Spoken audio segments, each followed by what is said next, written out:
When you are.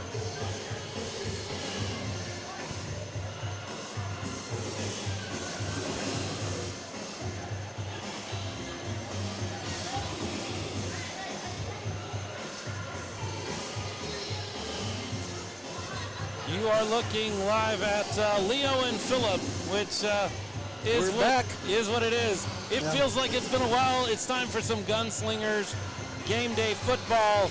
I'm Philip Higginbotham, joined as always by Leo Yamas, and we are getting ready as the 5-1 San Antonio Gunslingers invite in the 3-3 Mississippi Raiders for this matchup tonight in the American Arena League. Second to the last game of the season for the Gunslingers.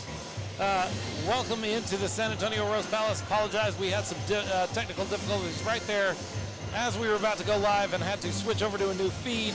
Please share this out so that folks on social media can find this game and enjoy the game with us. We're excited. It has been a while, Leo, since we've gotten a chance to watch some football. What did you do with all your time off? Oh, well, quite a bit here. I know that it has felt like an eternity since that last exciting game against North Texas, and here we are finally ready to get back to business here at the San Antonio Rose Palace with Mississippi visiting. The DJ has the music bumping. Some fans are starting to kind of come in. There's quite a group out there in the parking lot. Tailgating, having fun out there, and I know that everyone's excited to finally get arena football back in San Antonio. Now, if you forgot, and we wouldn't blame you if you forgot what happened in this building, actually I would. It's been a while, but it was so amazing. It was pretty epic. That to forget it is kind of a crime against football. An instant classic game just 1 month ago, as the Gunslingers welcomed in the North Texas Bulls, and we saw a last-minute 1-point victory for the Gunslingers, dropping the North Texas Bulls at the time to 4-1. They have since rose to 6-1. They've won 2 more games since that time. Meanwhile, the Gunslingers, because of some scheduling issues and a team that dropped out of the league, have actually sat at they were 4-1, and then they won a game by forfeit or by default. Yep. So they sit at 5-1 now. But the last thing that happened in this building was that controversial. You could call it that. It was a catch, though. Last minute 2-point conversion that was actually a botched kick. Yes. That wound up being a 2-point conversion and allowing the Gunslingers to take a 1-point victory and move to first place at the time in the division. Right. Currently, they are a half game out of the division lead if you do the math, but they have a game to play tonight. Should the Gunslingers win tonight, 12 days from today, there would be a game between two 6-1 teams on the final day of the season to determine the winner of the Western Division of the American Arena League. And the bad news, Leo, is that appears to be as far as it will go. Yes. The American Arena League has made the decision and made the announcement last Friday that there would be no playoff structure for the American Arena League this year. They would simply crown 3 division winners and move forward into next season with that structure instead of a playoff structure. Yeah. Not really sure what the decision making was or why that was the decision that was made. We've reached out to the league and haven't gotten much of a response. Only thing they've said is that the owners made that decision. It is what it is. Right. All you can do is win the games that are put in front of you. The Gunslingers have 2 games left and they can crown themselves Western Division champions, but they're not going to be an easy 2 games. No, Mississippi, we have seen firsthand and through their broadcasts and able to see games. They are a very competitive team. They are a different team than what we've seen before. So it's kind of a little bit of unexpected. We don't know what to expect from this team. They've got a different quarterback on the roster. I do believe Dylan Shaw we saw back when we made our trip over to Mississippi But the other quarterback, Arsenio Favor, number 13, we did not see at that time, and we don't know what to expect from that quarterback. We don't know who's going to be starting under center, at least at this point. We haven't got any indication. So I don't believe the Gunslingers even know. So they have spent this last few weeks preparing themselves, doing what they can do to be ready for this game, and I believe they will be ready. These teams met back on March 20th. Long time ago. In a game that ultimately the Gunslingers won 46-23. That's correct. But the big story of that game was Tylan Shaw getting knocked out of the game early in the second quarter. Right. And not able to play anymore in that game, them having to go to their backup quarterback. And that kind of spelled the end of their day. They still played a decent football game, but it was obvious that Tylan Shaw was the better quarterback on their roster, and when they had to move to their backup quarterback, the offense just never clicked into place from that point on. That's right, and that's when the Gunslingers kind of hit their stride a bit offensively, and were able to make some fireworks happen that game. And we have yet to see from the Gunslingers kind of that level of output offensively. I know that's something that they've worked hard on in practice, kind of iron sharpening iron with the defense going up against the offense. And I know this last practice, the offense had quite a good practice. So the team is excited, and we're ready to see some fireworks on that side of the ball in this game. Oftentimes it all starts and ends in football with your quarterback. We'll talk a little bit about David Olvera here in just a second, the quarterback for the Gunslingers. Right now you're seeing the coin toss there on the field as we get an indication here from the referee, official Terry. The Gunslingers have won the toss and chosen to receive. So that offense will get an opportunity to start first, and let's start there because your offense is only as good as your quarterback. David Olvera had his best game of the season, without question, against this Mississippi Raiders defense back on March 20th. That's right. He was player of the game that game and was quite impressive. Since then, he's been solid, but that game he really kind of lit it up. And I know we're waiting to see that again from him. We know he's capable of that. Hopefully we get to see that tonight. Starting lineup there for your San Antonio Gunslingers. You can see on your screen David Olvera at quarterback. Isaiah White will line up beside him in the running back position. At wide receiver, you got Sean Mueller, Khalil Rashad, and Joey Fisher, all just dangerous weapons in the in that lineup. And then offensive line, that offensive line that has really carried them the entire season. Caleb Roller, Devin Livingston, David Ensaldua. So that is your offensive starters, brought to you by Smoky Guns Podcast. As the San Antonio Gunslingers get ready to take the field for the final time this season here in the San Antonio Rose Palace.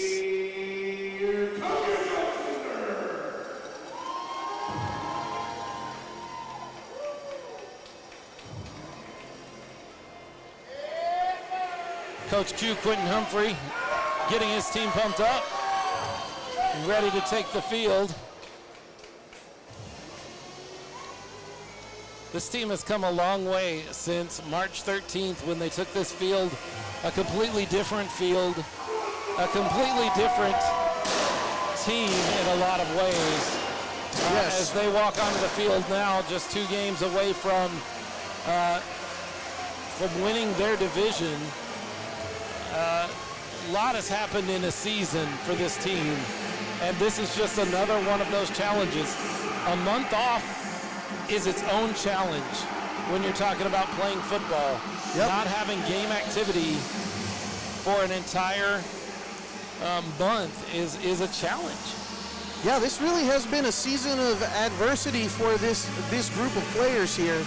A lot of things totally outside of their control that they've had to deal with throughout this season, and have really done well considering all that. And this is just their most recent challenge of being off a month, seeing if they could be battle ready for this game, keep their bodies ready, their minds ready, but really their bodies physically for what this game requires. I don't think there's anyone that's as nervous as their head athletic trainer, Sochi Scott. I got a chance to talk to her last week, and I said, how nervous does this make you, them having a month off from active football and taking hits? And while you couldn't hear it in her voice, you could see it in her face. Nervous is what she would say about this game. It's just another one of those hurdles they're going to have to overcome. They've had lots of them this season, and this is just the next one. Yeah, nervous might be an understatement for Sochi.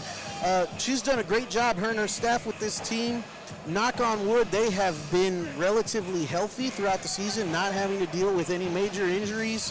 And a lot of that has to do with the preparation and the training that they go through with Sochi and her crew.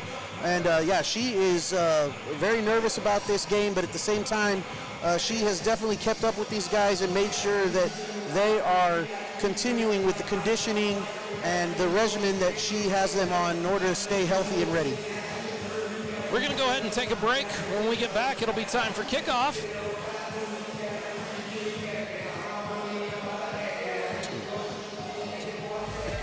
Let's go ahead.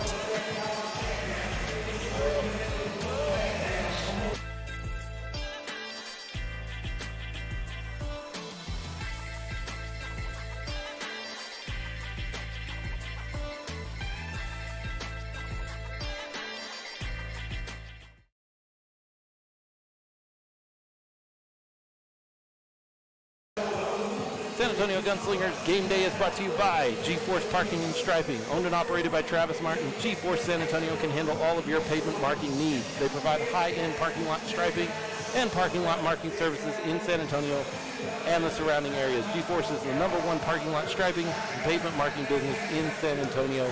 If you're ready to see results, get in touch with their team today by calling 210-710-1016. Gunslingers football is also brought to you by Admiral Security. Admiral is San Antonio's premier authorized ADT dealer, locally owned and operated, saving homeowners thousands and protecting what matters most all across San Antonio and the surrounding areas.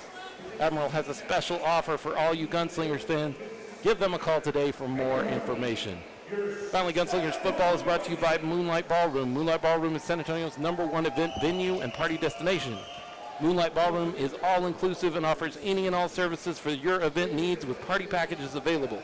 Weddings, quinceañeras, holiday parties, and more, you name it, they offer it. Give them a call today at 210-549-4180. Make sure to mention the San Antonio Gunslingers for a promotional discount. San Antonio Gunslingers Game Day football as you join us here in the San Antonio Rose Palace and they prepare for the national anthem. We're going to go to the arena announcer as we get ready for the national anthem.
As we get ready for kickoff, national anthem, it has been an interesting season to say the least here in the San Antonio Rose Palace.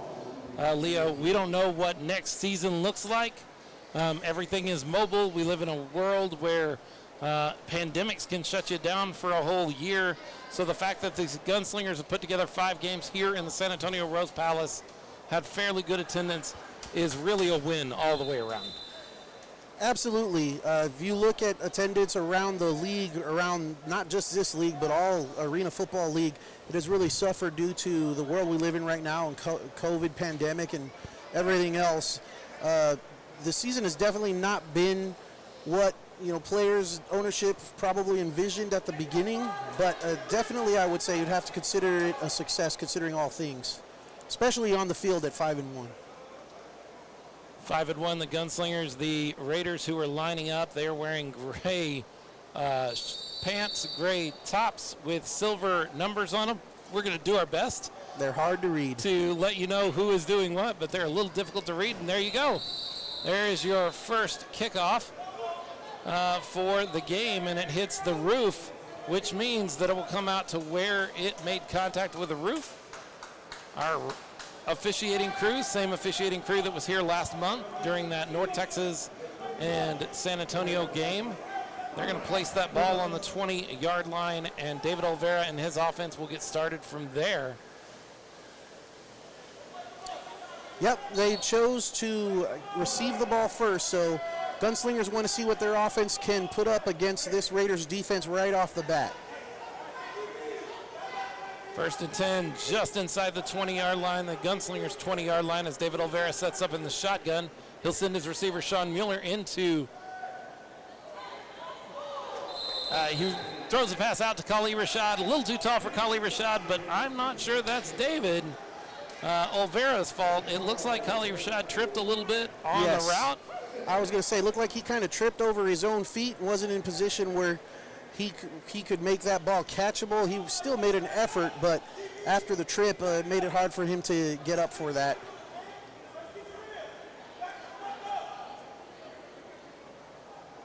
David Olvera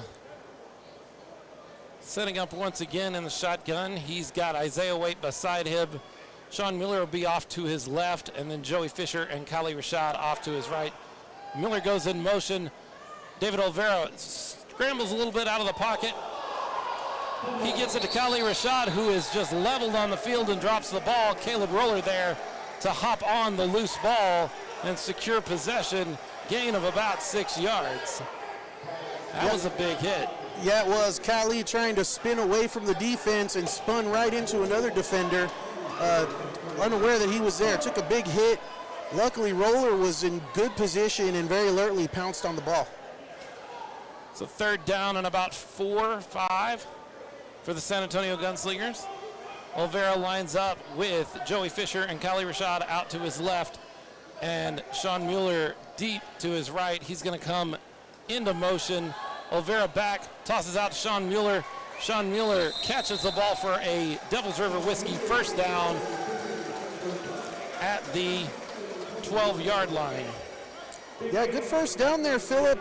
You can see the defense really respecting Sean Mueller there and his speed. He was given a little bit of cushion on there, and he took good advantage of that cushion on that route. It was a bit of pitch and catch there for Olvera to Mueller for the first down.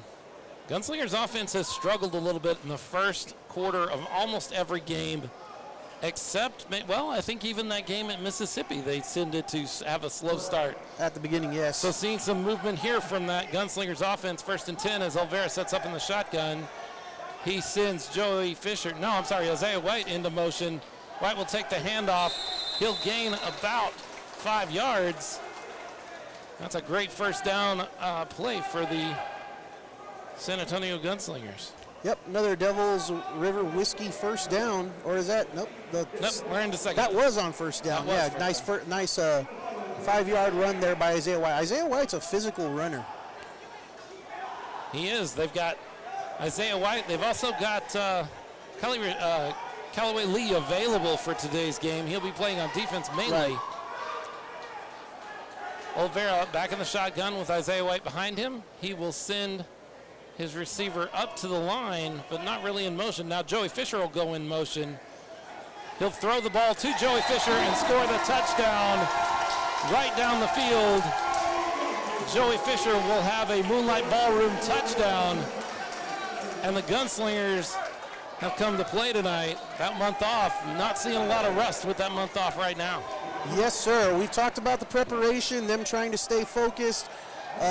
Definite strike, nice looking strike there from Oliveira to his receiver, Joey Fisher. Wasn't even fair for that defender. He had no shot at defending that. Manny Nunez will line up for the extra point. Kick is up, and it is through.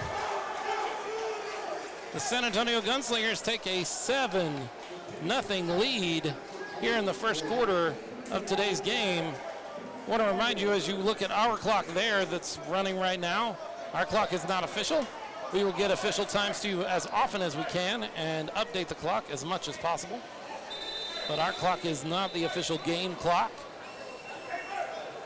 Right, one of the many challenges we face here, as many other arenas in the AAL have faced this year, of lack of game clocks in the actual facility. We've got an official timeout, so we're going to go ahead and take a break. We'll be right back with you right after this with San Antonio Gunslingers Game Day Football.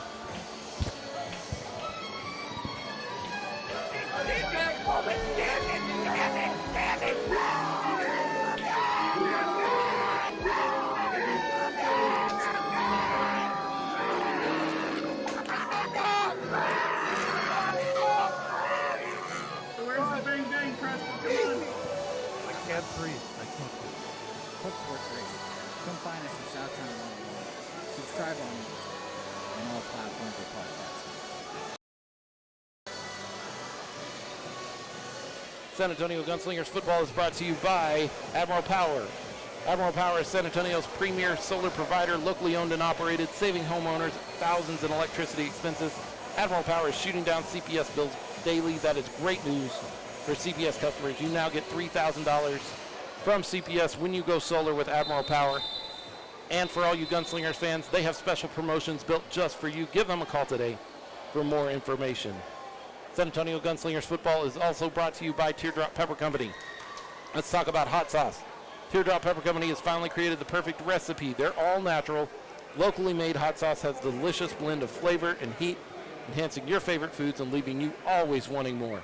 Whether you like the kick of habanero or the smoothness of serrano, it's the best way to spice up your Gunslingers tailgate. Teardrop Pepper Company now has 2 unique flavors available. You can order from their website, teardroppepperco.com, or from their social media pages. Use the offer code ARENA, A-R-E-N-A. Save 10% on your order. Put it on everything. They'll make more. Manny Nunez gets that ball down the field, and it bounces out of the arms of the receiver and through the back of the end zone. That makes that a touchback. Is that, have we seen an official signal of a touchback? I believe, yeah, it's going to be a touchback, not a safety. There you go. They're going to place that ball on the 5-yard line in the American Arena League. A kick that has the opportunity to be returned and is not, and goes through the back of the end zone, winds up on the 5-yard line. A kick that goes over the field with no possibility of return, goes out to the 20-yard line, so it makes it advantageous to give them an opportunity to get a hand on the ball. Most certainly. Nice, sharp start for the offense. Now we have the defense out there. Let's see if they can match that for the Gunslingers. So Tylen Shaw is going to be your quarterback, as he is already under pressure in the end zone. He gets rid of the ball, but he gets knocked down by Jonathan Taylor and Callaway Lee. Oh, hey, look. We have some laundry on the field. That's not an unusual sight. We'll see what the call is. It's going to be a false start or illegal procedure on both teams. It should offset the down, and the loser in that situation is Tylen Shaw. Oh, they are going to march it off against the San Antonio Gunslingers, giving a 5-yard penalty to the San Antonio Gunslingers and setting up a 1st down and 5 at the 10-yard line for Tylan Shaw and his Mississippi Raiders. Shaw's going to send his receiver in motion. Ball is snapped. Not a ton of pressure coming at him. He's going to get the ball out to number 22. That is Jordan Gandy, a guy that we saw lots of way back in March against the Gunslingers, and that's going to be good for a Mississippi Raiders first down, and Mississippi moving quickly as they get up to the line, and Tylan Shaw sends his receiver into motion again. Drops back and looking deep. He goes to Gandy yet again. I believe that's Gandy. Yeah, that's Jordan Gandy, and he's going to have 8 more yards. The Mississippi Raiders are moving quickly, thinking that they can put the Gunslingers back on their heels, and so far, that's working. Right, it's also to get the ball out of the quarterback's hands quickly because the pressure is coming. Tylan Shaw drops back again. This time he passes out on the other side, gets the ball to his receiver, and gets the first down. The silver numbers on the gray jerseys are a little hard to read. I believe that is number 2, K.C. Colbert. I think you're right. Looks like a number 2.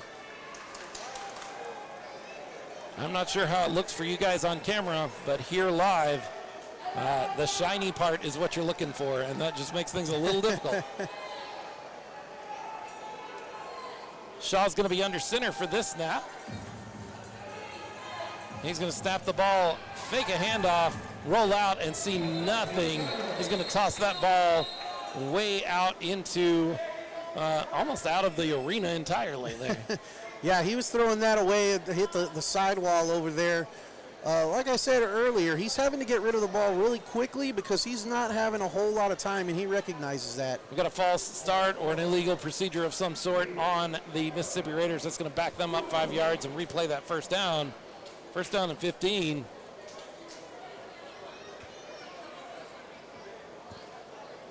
Mississippi Raiders there for the first 4 or 5 plays. I don't know if those were scripted and they just knew what they were doing. They moved quickly. Yes, yeah, they are kind of almost in a hurry up, not in a huddle, but they're snapping and getting rid of that ball quick. Shaw sends Gandy into motion, hands off the ball to his running back, but that is not going to go anywhere. In fact, their runner may have lost a couple of yards on that particular play. We'll look and see where the spot is. That was a Callaway Lee right there who was there to meet him, along with someone else. I think maybe J.B. Butler. Callaway Lee had a big game running the ball against Mississippi back in March. This time he's having a game stopping the run.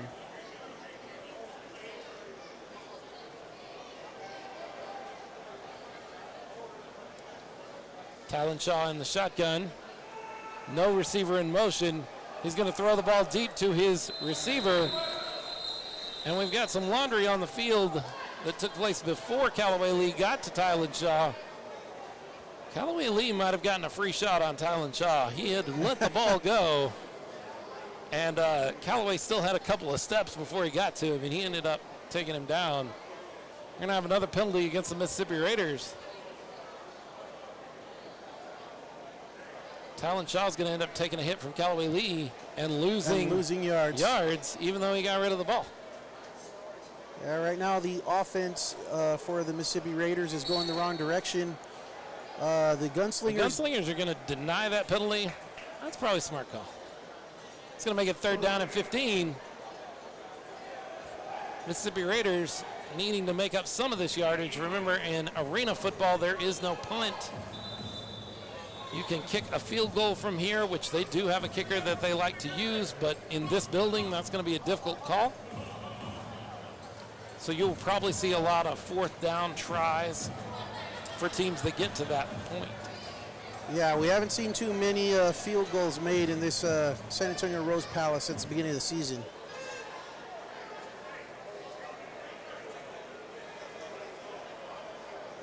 A little bit of conversation between the San Antonio Gunslingers defensive coordinator, James Stoltz, as he denies that penalty, and we go to 3rd down. We already knew that. They needed to discuss it. And we're going to have an official timeout. San Antonio Gunslingers football is also brought to you by CryoFit. CryoFit TPC is San Antonio's leading recovery and wellness facility, specializing in whole body cryotherapy vitamin therapy, IV supplementation, infrared sauna, and much more. Home to your San Antonio Gunslingers, CryoFit focuses on increasing athletic performance, reducing recovery time, and pioneering prevention. The faster you recover, the harder you can train. Come experience the many benefits of CryoFit TPC. Follow them on social media on Instagram and Facebook, or visit their website, www.mycryofit.com. San Antonio Gunslingers football is also brought to you by Alamo Brewery. Alamo Brewery is San Antonio's premium production brewery.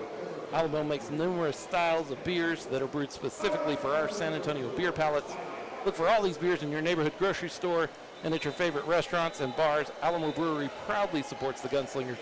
Look for Gunslinger-specific labels on some Alamo Amber cans and Alamo Listo Light cans when it's time to buy your next beer.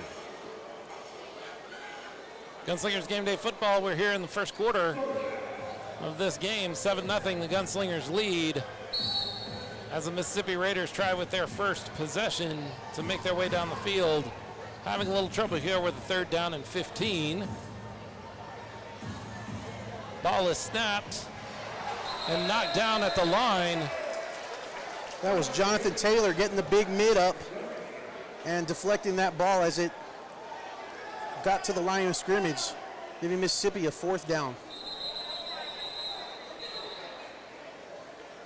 James Stoltz wants to make sure that the officials know that that offensive alignment did not have the proper people in the proper places. There was no running back or extra blocker with Tylan Shaw. They had an extra guy out in coverage or out needing to be covered. And while it turned out okay for the Gunslingers that time, that shouldn't be a legal offensive formation, and he wants to make sure they know that that's the case. Stoppage in play here as teams get set for this 4th down. First 4th down we've seen of the game. Gunslingers moving directly down the field and scoring their first touchdown on their first possession. Now the Mississippi Raiders attempting to make something out of their first possession, and they have gotten locked into a 4th and long, 15 yards on their own, on the Gunslingers' 23-yard line. Yep, we've seen this before though, Philip. Got to be ready in arena football. 4th downs is where the magic happens.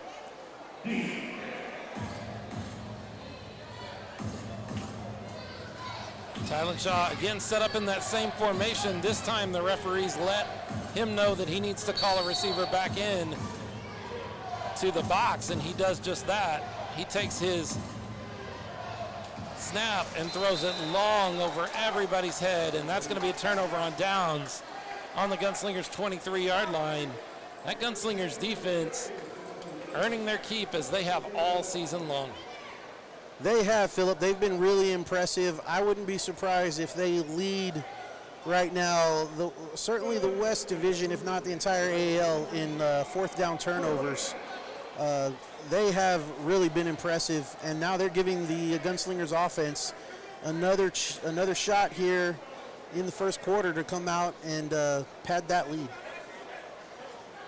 So the Gunslingers will take over on their own 23-yard line. David Olvera back in his shotgun formation with Isaiah White there in the formation with him. He'll send his receiver in motion. Hand off to the receiver. That is Michael Williams. He'll get about 3 yards before they take him down.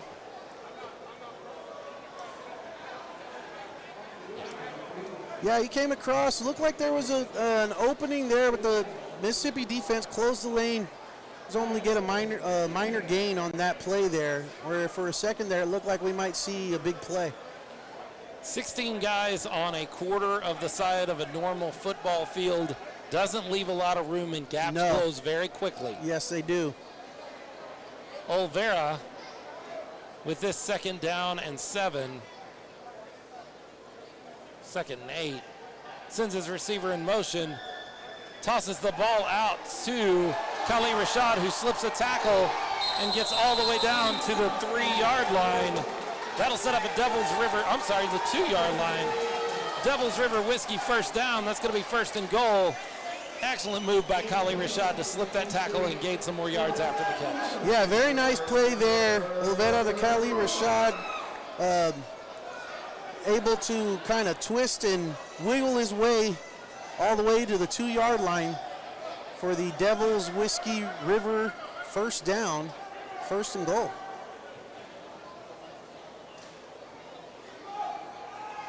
Devil's River Whiskey. Devil's River Whiskey. Yes. Say that 3 times fast. Olvera spreads out the Mississippi defense sideline to sideline with receivers.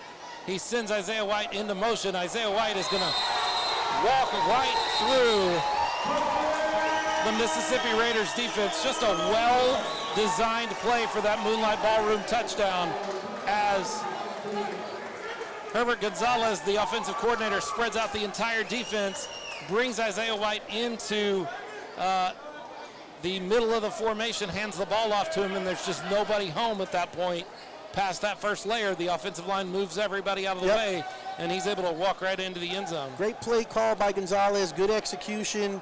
Offensive line parted the ways there for Isaiah White as he just takes it into the end zone. Nobody touched him until after he was in. Manny Nunez gets a free kick here. It's good, but there was a little bit of movement before the ball is snapped. We'll get an opportunity to see Manny kick again.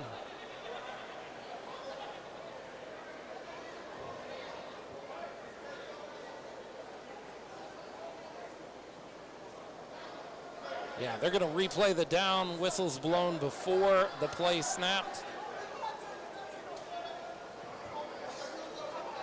Half the distance of the goal is only a yard at that point.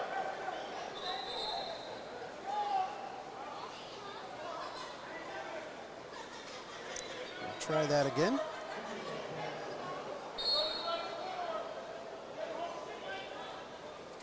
Snap is down. Ball is up. It hits the crossbar. The upright. Yeah, the upright. I'm sorry. And I haven't seen an official tell me if it went on the right side or not. They haven't made the call yet, but from this angle, it looked like it bounced out and out to the outside, so it did not go in. Hard to see from this angle, but without a signal of a good kick, we will assume that that is not a good kick. Rare case where a penalty against the defending team cost the offensive team a point, and the San Antonio Gunslingers will have a 13-0 lead here in the back half of the first quarter. Yep, but nonetheless, a very good start for the Gunslingers offense. We talked about them since the last time these two teams met, being a little bit of slow starters. Not the case so far in this game. It's been really nice to see. We'll see if the defense can give them yet another chance. We'll see what Mississippi brings this drive. Manny Nunez lining up for the kick. They need to get the ball all the way down to him. He needs the ball to be able to kick it. Makes it difficult to do it without it.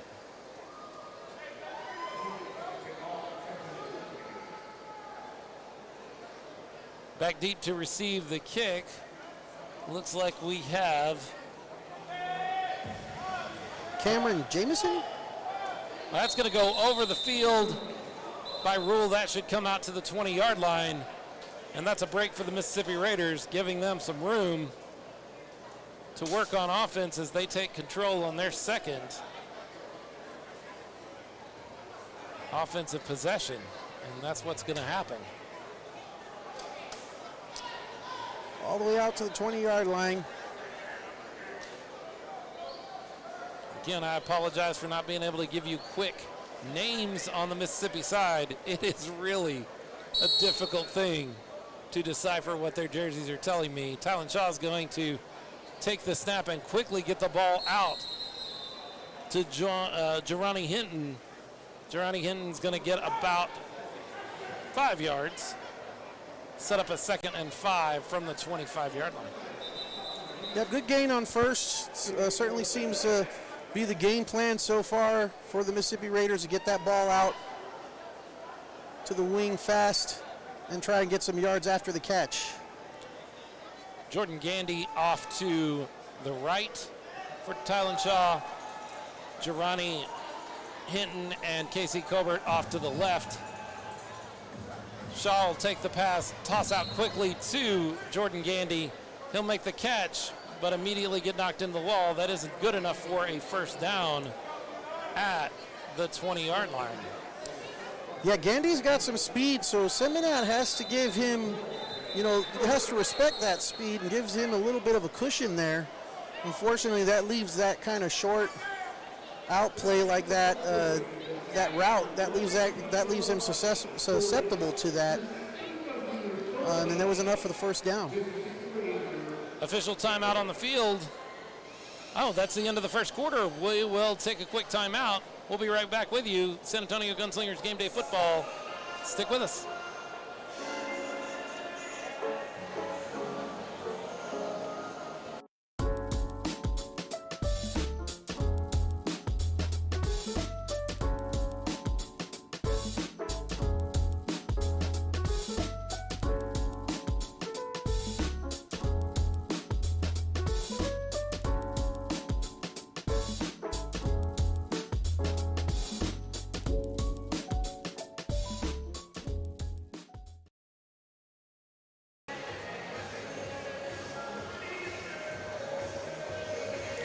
San Antonio Gunslingers Game Day Football into the first quarter. The San Antonio Gunslingers have a 13-0 lead over the Mississippi Raiders.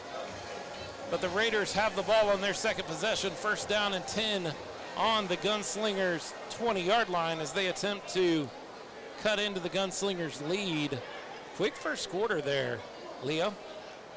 Yeah, it really was. Not a lot of stoppage in play. Not a whole lot of flags.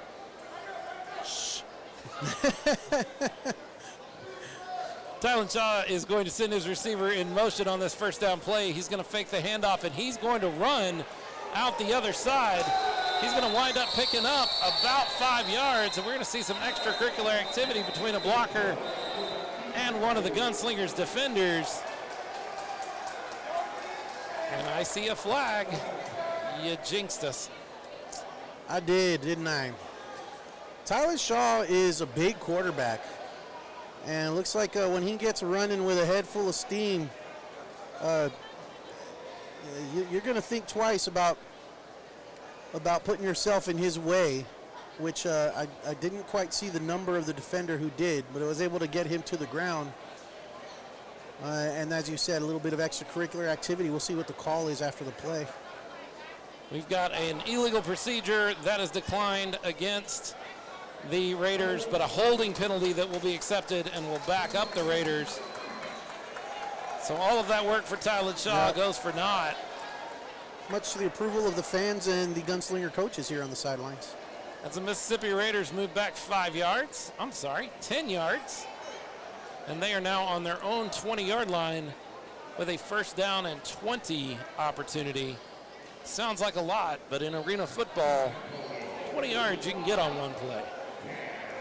Yes, you can. We've seen it many times. Tylan Shaw takes the snap without sending a receiver in motion, gets the ball out to one of his receivers quickly, but the Gunslingers were not going to let that screen attempt get past them, and they put that down quickly, bringing up second down. Looks like it was number 2, Casey Colbert or Colbert. I'm not sure how you pronounce that. Colbert. I'm going to go with Colbert. But the meat of the Gunslingers defense was on that side of the field and there to meet him very quickly. Might have even lost a yard with that particular play. Shaw will again not send a receiver in motion, drops back and throws the ball well outside of the arena. And now he's looking at a third down and 20 play. Shaw beginning to look a little nervous back in the pocket as he drops back and makes his reads. I was going to say, it's looking a little like the strategy here for Shaw is if he doesn't see his primary receiver open right away, he might check his secondary and then throw it away. He's definitely very wary of that pass rush of the Gunslingers defense. Gunslingers defense has been rough on quarterbacks. That game against the North Texas Bulls, they sacked Robert Kent Jr. 8 times and got 7 other hits on him. That's a lot of hits to take. Shaw is going to escape a hit here, but at the last second, Callaway Lee's able to reach out and grab a shoe and bring him down. Yeah, it looked like Shaw might get away and get a decent gain on that as he escaped the pass rush, but we know Callaway Lee can move, and he moved and got down, got him by the ankles, and was able to get Shaw down with a minimal gain, if anything. Gain of a yard, maybe 2. So something like 4th down and 20, maybe a 4th down and 19 play here. Up as the officials move the ball back on me and make it a 4th down and 21. Shaw spreading out the defense. He will send a receiver in motion this time around. He'll hand the ball off to that receiver that was in motion, but that is not going to get them the $20 or the 20 yards that they were hoping for. No $20 for you. Very interesting play call there. I think maybe they thought they'd have a chance to fool the defense with a run play on 4th and 20, but they weren't fooling anyone. Very similar to the play that the Gunslingers scored the last touchdown on, where they spread the defense out as much as they could and bring a runner up through the middle and hand the ball off. However, the situation entirely different with a 1st and goal from the 2 or a 4th and 20 from your own 20. Right. And I'm not going to say that Mississippi doesn't have speed in the middle of the defense, but I will say the Gunslingers have plenty of that. David Olvera and his offense will take over. Sean Mueller, Kali Rashad, and Armand Lott, his receivers, and Isaiah White standing next to him as he stands in his shotgun formation. He's going to drop back and look. He's going to get the ball over to Isaiah White. Isaiah White's going to end up getting about 3 or 4 yards, but a great heads-up play by David Olvera as he checked his progression and could not find an open receiver. He dumps off to Isaiah White, who was standing out in the flat. Yep, great job by Olvera going through his progressions. You could see him, then he gets the ball to Isaiah White, and strong play really by Isaiah White, being right there against the wall, able to make a couple of yards after contact with the defense, not going into the wall right away, getting an extra couple of yards in that play.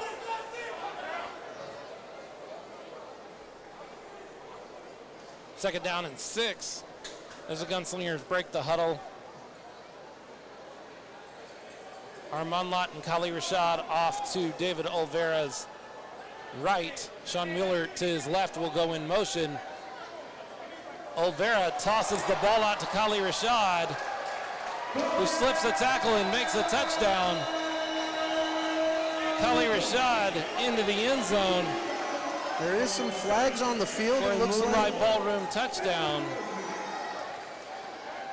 I want to give some credit, whatever this flag comes up. I want to give some credit to David Olvera, standing there in the pocket, going through his progressions, finding his receiver. There was a defender coming right at him. Unblocked. No one there to block him.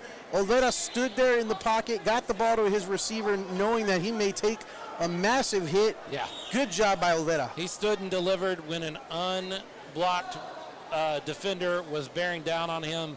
A big boy play, if there ever was a big boy play at quarterback. Yes, sir. To deliver that ball to Kali Rashad. We'll see what the flag is all about. We're still waiting for a signal. Touchdown should give us a 19-0 score for the Gunslingers, provided that the flag does not sour that touchdown.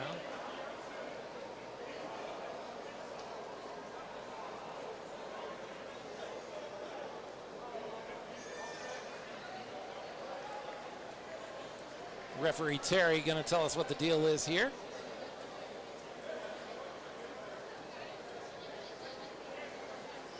Holding against the Gunslingers. And it looks like on the defense, maybe offsetting penalties. No, I think he signaled the wrong way to begin with, is All right. my assumption after signaling the touchdown. We are going to get a Moonlight Ballroom touchdown for Kali Rashad. Great 20-yard touchdown play, and really you can't say enough about the way that David stood in, knowing that the hit was coming. There was nothing he could do about that. And standing in and delivering the ball to his receiver and giving that receiver an opportunity to score. Yeah, very impressive by David standing in there, delivering that ball to Khalil Rashad for the 3rd touchdown of the first half for this offense. We're getting more conversation from the officials to the booth area. Ball has been placed at the 6-yard line, which seems like an odd place. I very clearly saw the official, the white hat, signal touchdown. I didn't miss that, right? No. Okay. I saw that too. They did signal some kind of penalty against both teams. I thought maybe it was a mistake since they signaled the touchdown, unless the infraction against the Gunslingers happened after the play and maybe they're enforcing that here on the extra point. I'm not sure. Hard to say.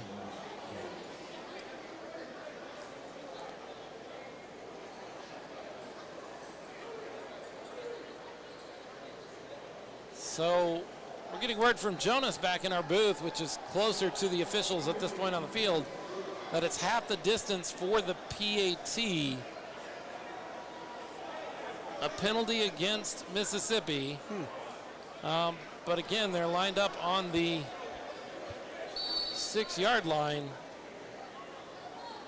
This is going to be a 2-point conversion as far as we can tell.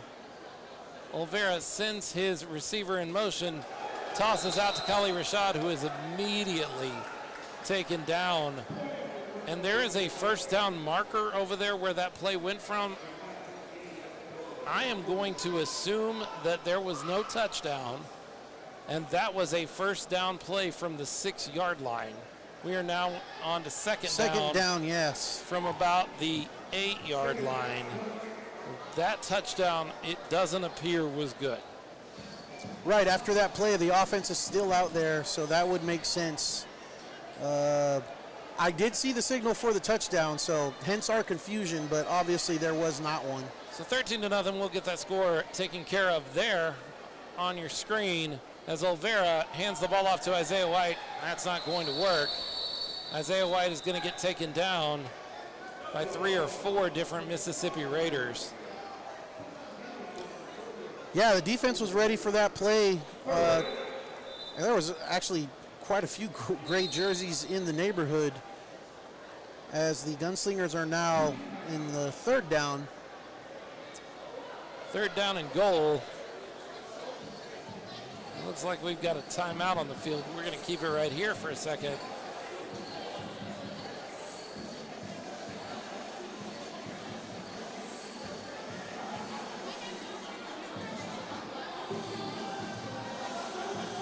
Yeah, the best I can figure is we're sitting at 13-0. Yep. With that touchdown getting taken off the board, but that doesn't take anything away from the play that it was, both for Khalil Rashad and really for David Olvera. To stand in and deliver the ball the way he did, that is just, that's a tough play to make. Yeah, that was impressive and definitely a tough play. And now, looks like we have a 3rd down for the offense. 3rd down and goal from the 8-yard line. Yeah, I think they've lost a couple of yards since. 9 minutes officially left in the half. According to the officials, they got that word to our booth. We got it to you. David Olvera in the shotgun. He's got Joey Fisher, Khalil Rashad, Isaiah White, and Michael Williams. Michael Williams coming across the formation, and Joey Fisher in the end zone gets shoved to the ground while the ball was in the air. No flag. Yeah, no flag. And this wasn't, Alec, you could see it either way. Yeah, what I saw was both players making contact. There was shoving going on from both sides, and the referee just let it go, let it play. I think it happened by both players there. Joey Fisher got the worst of it, went to the ground, making that ball uncatchable for him. Gunslingers are going to take a timeout. We're going to have this to say. San Antonio Gunslingers football is brought to you by Prince Automobiles. Prince Automobiles, conveniently located at 6355 Montgomery Drive in San Antonio, is your full-service independent automobile dealership that sells cars, trucks, and SUVs. They have financing and warranties available. Call them at 210-850-7125 to schedule a test drive or get pre-approved online right now at princeautomobiles.com. Architect Outdoor Living, where we bring your outdoor living ideas to life. Architect is a deck and patio design and installation company that offers custom designs that can incorporate various amenities and features that go beyond just decks and patios. They can build just about any outdoor structure you have in mind. Their contractors are all trained, licensed, and certified. Contact your local architect agent to complete a complimentary design consultation or go online to architect.com. So the Gunslingers are going to opt for a field goal. Manny Nunez is going to Shatter a light bulb. I think he just knocked dust off that light. I don't think he ended up shattering it. But he does hit one of the lights here in the San Antonio Rose Palace and adds 3 points to their lead, 16-0 for the Gunslingers. Lots of things working well for them on offense and defense in this game, Leo. Yeah, we'll take the 3 points there. Offense able to move the ball until the end of that drive. Kind of stalled. Some questionable things going on. I'm not sure about the called touchdown, then not being a touchdown. But 16 points so far in 3 possessions by the Gunslingers offense. I think anybody would say that they would take that. Whether or not that was a bulb or dust, I would not have been wanting to stand under that thing when that happened. No, lots of dust here. If you've ever been in a rodeo arena, lots of dirt and dust gets kicked up on the daily, or at least weekly basis here. So everything, each time we come into the arena, everything's covered with a fine layer of dirt and grit. That's Texas. That's Texas for you. San Antonio Gunslingers have a 16-0 lead here in the second quarter of this matchup.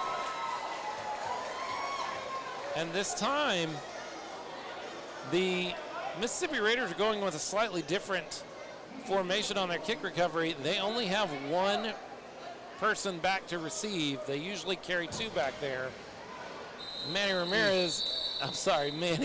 Nunez is not going to give any opportunity for a return, as he's going to hit the roof of the Rose Palace after hitting the light in the Rose Palace. I don't know what the Rose Palace did to Manny Nunez. He's not happy. This facility, this building may not be standing after tonight once Manny Nunez is done with it. He's got a leg, as we all know. He's managed to keep the ball low on a few kicks, but just barely caught the top of that cross beam there. Watching Manny Nunez in practice in open air is something to behold. Yes. But the Raiders will start 1st and 10 on their 20-yard line. Tylen Shaw is going to go to throw the ball and then think better of it. Seemed like halfway through his throw and didn't release where he wanted to release. Throws the ball into the ground. 2nd down and 10 from the 20. Just an interesting way he threw that ball. I don't think he meant to throw that ball. Yeah, it seemed like maybe he wanted to throw it and then decided against it before his arm was able to pull it back, and it came out at the feet of, it looked like K.C. Colbert. Tylen Shaw in a shotgun formation. He's going to send his receiver in motion. He's going to get some pressure, but he's going to tuck that ball and run. And Jordan Simonet's going to come up and put it into that run, but not before Shaw can get about 5 yards on the play, setting up a 3rd down and 5 right at midfield. Shaw's had some pressure this game so far, but he's been pretty good at being able to step up and avoid it, and a couple of times been able to make a decent gain where it could have been a loss. Good job there for him to avoid the initial pressure.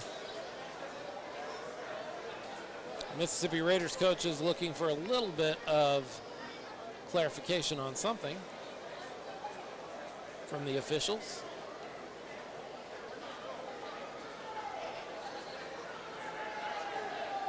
It's offsides on the Gunslingers.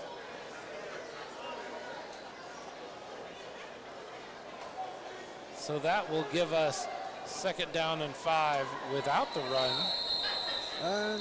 And another penalty flag before the play can even start. Yeah.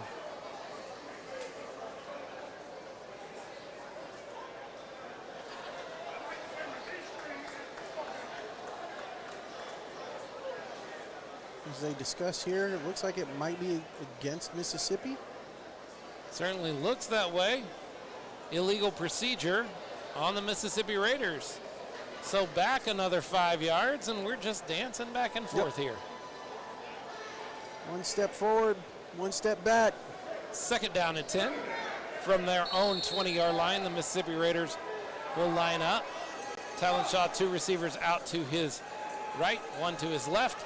He will look left, but he's got pressure in his face. He's going to throw that ball up, and it was in the field of play. Jordan Seminat really attempting to get where he could make a play on that ball, just beyond where he could reach. Yeah, Seminat was trying to get to where he could make a play on that, but couldn't quite get there. Good job by Shaw to really essentially throw it away. I think he had a receiver that he thought might be able to get to it, but he threw it pretty deep. Seminat was the closest guy with any shot at it. 3rd and 10 on their own 20-yard line. And the Raiders will break the huddle. 2 receivers to the left, 1 receiver to the right. Fullback standing beside Shaw. As Shaw will snap the ball without a receiver in motion. Hand the ball off to his fullback, who is immediately swallowed up by that stout San Antonio Gunslingers defense. Yeah, not a lot of teams try to run the ball on this Gunslingers defense, and there is your answer why right there. In the middle, Jonathan Taylor, J.B. Butler, and now we have Callaway Lee, as well as Cody Brooks swallowing that play up. Callaway Lee starting because Eric England is suspended by the league for 1 game. We'll talk a little bit about that in a few moments. As Shaw is going to snap the ball, fake the handoff, toss long down the field, but not even in the field of play for his receiver. Didn't even give his receiver an opportunity at that ball. And that'll turn the ball over on downs. San Antonio Gunslingers have a short field on the Raiders' 20-yard line here in the 2nd quarter. Yeah, another really impressive stop for this Gunslingers defense. And out comes the offense, who has been equally impressive, and now with a short field, a good opportunity to put some more points on the board in this first half. Gunslingers defensive lineman Eric England suspended 1 game by the American Arena League for taking a swing at a player in the North Texas Bulls game. Is what it is. Suspensions happen. It was a retaliation to something, but yeah. David Olvera has 2 receivers off to his left, but he's going to send 1 over to the right. And he is going to have the same kind of thing happen to him that Shaw had happen just a few minutes ago, where the ball kind of sticks to his fingers. Not sure if he wants to release it, not sure if he wants to let it go, and it's going to bounce into the ground for an incomplete pass. 2nd down and 10. Yeah, Olvera, I really wish he had that one back. He motioned over to Gonzalez. Mississippi Raiders coaches want that to be a fumble. No, his arm was definitely moving forward.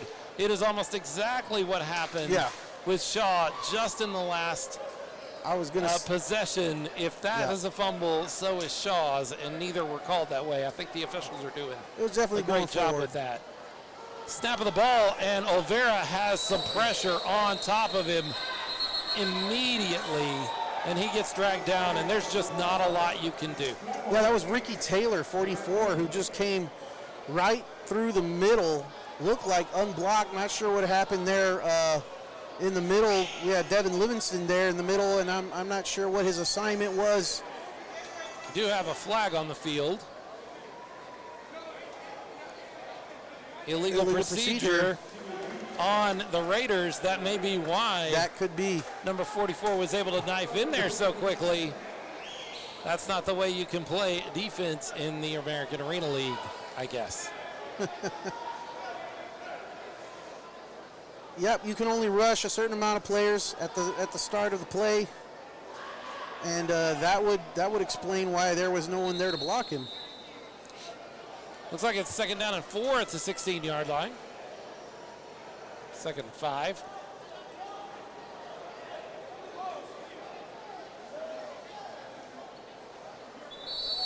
Mississippi Raiders are going to take a timeout.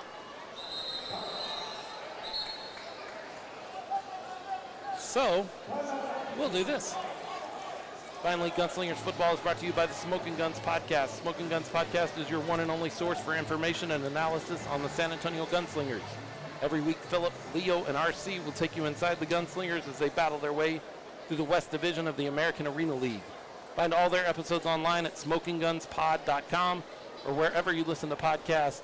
The 210 got something to say.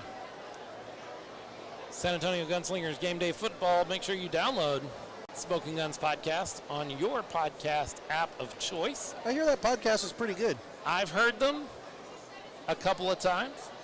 They're all right. They're okay. I wish they'd support the team a little. No, I'm just kidding.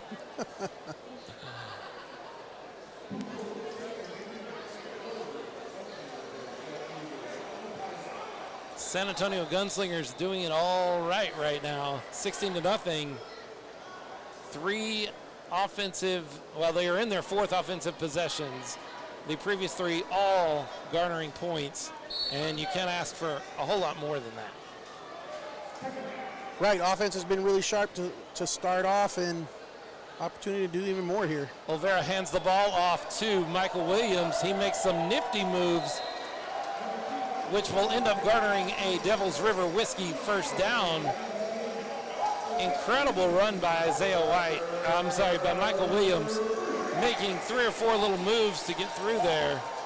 Really impressive run. I see why you would say Isaiah White, though, for Michael Williams there. That was a very Isaiah White-ish run. Very, very good run there to get that first down, and new set of downs for the offense here to get some more points. First down and goal from the 9-yard line. David Olvera has 2 receivers to his left, 1 to his right. He's going to drop back, toss the ball out to David Anseldua, and that's going to get knocked down right as it gets to David Anseldua. That's a play we've seen a couple of times with a lot of success for the Gunslingers. Not a surprise that they would dive in and see if they could make that work again. Right, I want to say this is the first time that play has not worked. I think that's correct. And the first time we saw it work was against this same team in their first meeting, so maybe they're a little bit more prepared for that play than some of the other teams. 1 offensive lineman checks in as a eligible receiver on every play, as a tight end. Olvera with 2 receivers to his left, and now he's going to send Sean Miller over to his left as well. He's going to drop back, look for Mueller going across the middle, and it's going to be intercepted, and the Raiders are going to bring it all the way back to the 22-23-yard line. Ball thrown just behind his receiver, and the Mississippi Raiders are going to make him pay for that interception. Yeah, he had Olvera had Mueller. Was eyeing him all the way and really had him there, but the ball was just a little behind him. The defender was in good position, come back the other way. Now they have an opportunity to maybe get some points on. I know the clock is really low. We have 9 seconds. I'm not sure if that's official time. It's going to be a 1 minute. We're going to be at 1 minute. I'm getting Okay. a signal from our producer, Jonas Clark, is desperately letting me know we're at the 1 minute mark. So with 1 minute left in the half, the Raiders are going to attempt from midfield to put some points on the board and get off the schneid here. 16-0, but a golden opportunity for them as they intercept the ball in the end zone and get all the way out to midfield before they're taken down. Yeah, first miscue by the offense here this first half, really. But now the Gunslingers defense is out there with a minute left. And the defense has come up big in situations like this before. So Mississippi certainly has a tough challenge out there.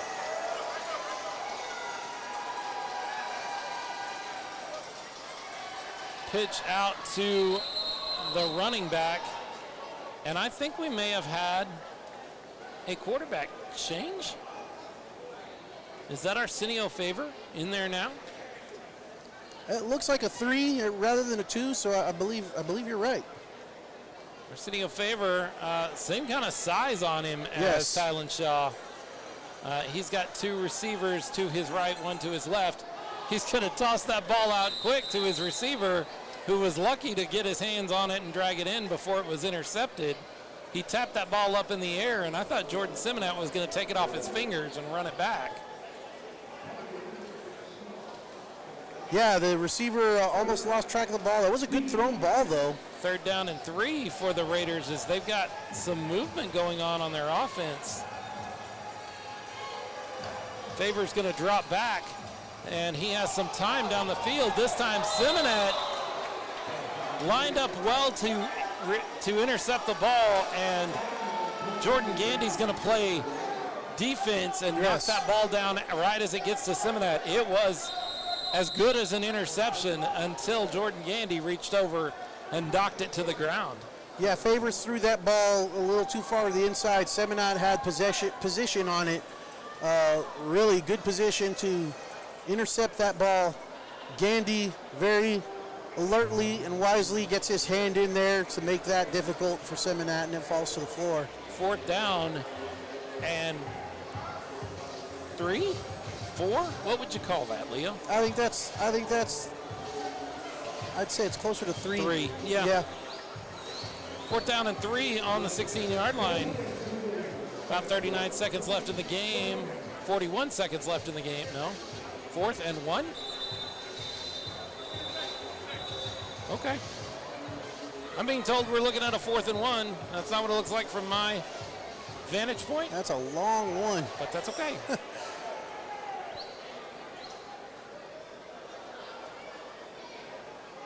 4th and 1, and Favors is going to line up in the shotgun with 2 to his left, 1 to his right.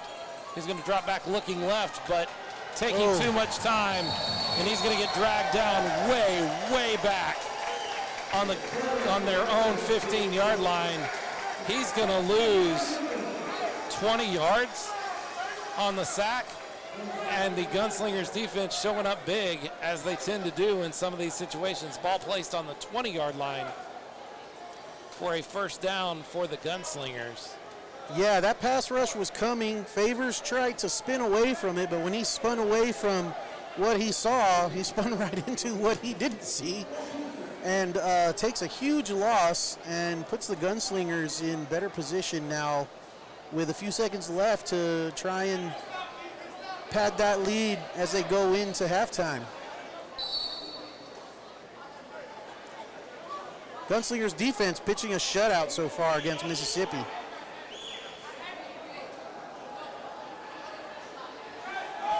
.14 seconds left in the first half. Olvera sends his receiver in motion. That's Sean Mueller. He's going to drop back, toss across the middle, and lots of traffic there. He's not able to get the ball over to Kali Rashad. That will stop the clock with 7 seconds left to go. Yes, going to Kali Rashad. That ball just barely missed a Mississippi Raiders hand as he got it up to try and deflect the ball. A lot of movement going on out there, but the positive is, yes, it stops the clock. I believe we're getting a signal from the official. It's 10 seconds left to go. Yep. 10 seconds left in the first half. Second down and 10, but the downs aren't really going to matter at this point. Olvera throwing the ball out to Joey Fisher. Joey Fisher just a little too far, not able to drag it in the end zone. He had position, it just ran out of real estate. Yep, a little long. Fisher reached out, got one hand on it, but wasn't able to corral that ball. Still enough time for one more shot.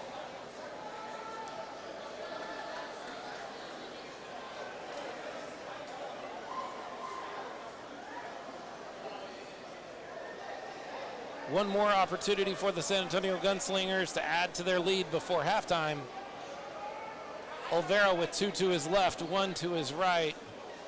He's going to send Michael Williams into motion, drop back. He's going to move around a little bit and get the ball over to Kali Rashad.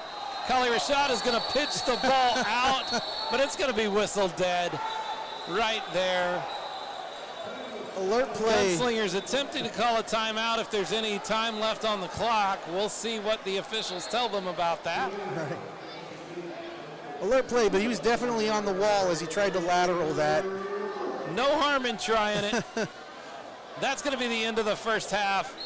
Gunslingers take a 16-0 lead into the locker room for the first half.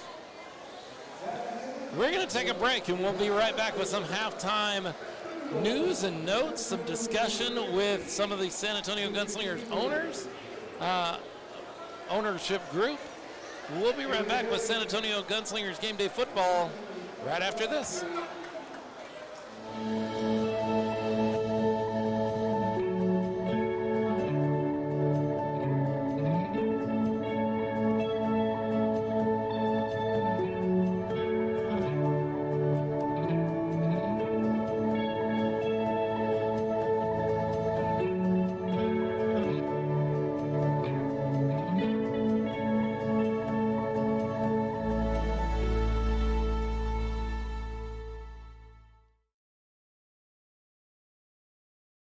San Antonio Gunslingers Game Day Football is brought to you by Machado Realty Group. At Machado Realty Group, we recognize and value the trust our clients place in us, and we strive every single day to exceed their expectations. With over 15 years of combined experience, we're certain we can help you achieve your real estate needs.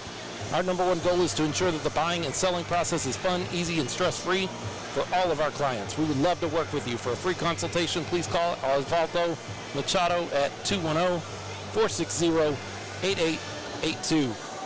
San Antonio Gunslingers Game Day Football is also brought to you by Krista's Culinary Creations. Krista's Culinary Creations is your one-stop shop for delicious food and beautiful cakes and cookies. Check them out on Facebook or at KristasCulinaryCreations.com, or stop by their kitchen located at 7824 Mainland Drive, Suite 106, right there in San Antonio.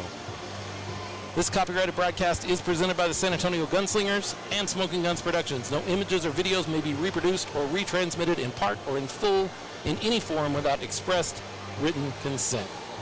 San Antonio Gunslingers Game Day Football hanging out with you here at halftime. The Gunslingers have a 16-0 lead over the Mississippi Raiders, and I am joined right now in the broadcast booth by Alba Nava, one of the owners. What is your, do you have a title, or are you just everything? Because you're everywhere. Yeah, I'm everything. Let's keep it like that. Alba Nava is part of the ownership group for the San Antonio Gunslingers. We wanted to talk to you a little bit about this first season of San Antonio Gunslingers football, and then we wanted to discuss a little bit about the second season of San Antonio Gunslingers football. But let's start with this first season. As we wrap up the home season, this being the final home game here, what are your impressions of what you've been able to do with this first season? Well, right now it's actually a very bitter-sweet kind of feeling right now. We've come a very, very long way. But right now, honestly, good and bad, ugly, everything, we're taking it. We're adoring all of this. We're really enjoying the process. And how you said, this is the first season. We had many, many things against us. Many were not believing in us, but look, we're here owning up, and we're here in the last game, so we're actually very, very excited for our next season. We're already working on many different things. You dealt with COVID Yes. You dealt with a rough business deal on your first surface that was not what you expected when you purchased it. Something we've talked about all season long. I'm ready to get to next season where we don't talk about turf anymore because we have a turf set up. Now, some fans have asked that we still see the Quad City Steamrollers branding on the field, but as we move into the new season, is that something that will end up disappearing and we'll see some Gunslingers branding on our field? Most definitely. So that's actually something we wanted to do from the minute that we had the field. Something that a lot of people don't know, and it's okay. It's not what it's not their fault. But actually, we don't get to lay the surface till today. This venue is rented, and there's other events. So again, we don't have the space for us to lay it down and take care of it. Honestly, we didn't want to ruin it either. Obviously, we saw what happened with game number 1, so we don't want to do that. But yes, most definitely, we're already in the works for having all that quad stuff gone, and we'll be having our logo and our name on it. So looking still at this season, it's an elephant in the room that we have to discuss, and you guys are part of the ownership that got kind of called out on this.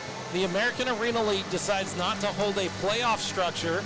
They're going to name division winners in the 3 divisions and leave it at that. And their reasoning behind that so far has been that that is what the owners wanted. Now, you obviously can't speak for all the owners in the American Arena League, but you can speak to the Gunslingers ownership and tell us if is that how you guys felt moving into this back part of the season? Yeah, so I'm very transparent. A lot of people have seen that about me and know that about me. So I'm going to go ahead and say it. The very first minute that we learned about the AAL's decision was actually through our fans page, through a fan that posted it. So I'm speaking for the ownership of the Gunslingers. No, we were not notified about those decisions. And quite frankly, we're disappointed because, I mean, it puts a very bad taste for our fans. I mean, it disappoints our players, and it honestly disappoints us as well. Sure. So the narrative that ownerships gathered together, took a vote, and then were notified of that decision before the announcement was made, at least in your experience, did not happen. That is absolutely false, and I'm okay saying it's false because the AAL did go ahead and publish it on their page. Yeah. So I'm okay saying it. It's absolutely false. Moving into a new season, everything is up. I don't want to say everything is up in the air. We have a team, we have a coaching staff and a fan base that we're excited about, but almost everything moving into 2022 could look different. You may be in a different venue, possibly. Or we may be back here at the Rose Palace. Possibly. But all of that is up in the air, right? Yes, right now, everything, a lot of the things right now, so, I mean, we're dealing with these games, and then we're also having to focus already for season 2. I mean, we've been doing that since the beginning, actually, of the season. So, of course, we're always going to go, and we are, I'll be honest, we're actually looking into improving everything. So whether, I mean, this venue has been a blessing for us. I mean, obviously a lot of things happen because of COVID and stuff like that. But we are very limited in the city of San Antonio. There's only about 4 possible places, including the Alamo Dome, that we could actually play in. So, again, we are looking into many, many different things. And we're actually very, very excited. Again, it's a bittersweet feeling that we're ending already. But we're actually ready for another season as well. Finishing up this season here in 12 days, there is a game up in North Texas, in North Richland Hills against the North Texas Bulls. If you could say something to San Antonio fans about that game, would you encourage them to maybe jump on I-35, head up on the 6th, and join us there in the NITEX Sports Center and watch that game and cheer for their Gunslingers? Absolutely. The question would be actually like, why not? Why not go? You know, especially right now with the city of San Antonio. Again, we are not backed up by big corporate businesses. These are actually local businesses that are backing us up. In the midst of COVID, they have given it their all, and they actually took, you know, how do I say it? Yeah, it could have gone bad, it could have gone good, and they still stuck with us. We have Admiral, we have Moonlight Ballroom, we have Devil's River Whiskey. We have all these businesses that's backed us up. Southtown 101, Teardrop Yes, Pepper I mean, Company. we could go on and on and on and on. So wonderful sponsors yes, all the so way around. honestly, yes, we invite everybody to come on up, and I mean, let's go ahead and fill up that stadium with our colors. That'd be awesome. And again, just to back up and support our players out there. That game very likely, based on the way things are going, who knows what happens in the second half, will be 2 6-1 teams that will ultimately be vying for the AAL West Championship, which is as far as things will go according to the American Arena League. So and as close as we'll get to a playoff game as far as we know this season, will be there in the NYTEX Sports Center on June 6th. Yes. Now, right now, we're seeing a semi-pro team that you guys have had a partnership with over a last couple of weeks, as you've sold tickets for this game. This is the River City Hornets. Is that right? Yes. We actually, partnered up with them, and again, our main focus and our goal has always been from the very beginning to go ahead and support, other local sports here. Once upon a time, some of our players were actually part of a semi-pro team with the River City Hornets. So, yeah. All right. Well, Abanava, we are excited about what we've seen this season and going into season 2. I guess the real question that everybody is going to ask is, even though things are ending kind of strangely with no playoff structure from the league and those kind of things, you guys are fully committed to a second season of San Antonio Gunslingers football, even if it may look a little different. Absolutely. Again, I can't state it. We played under the most difficult circumstances, so hopefully 2022 brings something better, and most definitely, I am saying, keeping my word, we are going to push forward to have a second season. Great. Alba Nava of the San Antonio Gunslingers joining us for halftime. Alba, I really appreciate your time. We're going to take a quick break, and when we come back, Leo will be back with me, and we'll start moving towards that second half kickoff as players begin to come out of the locker room. You're watching San Antonio Gunslingers Game Day Football. We'll be right back with you right after this. Thank you. You're fine.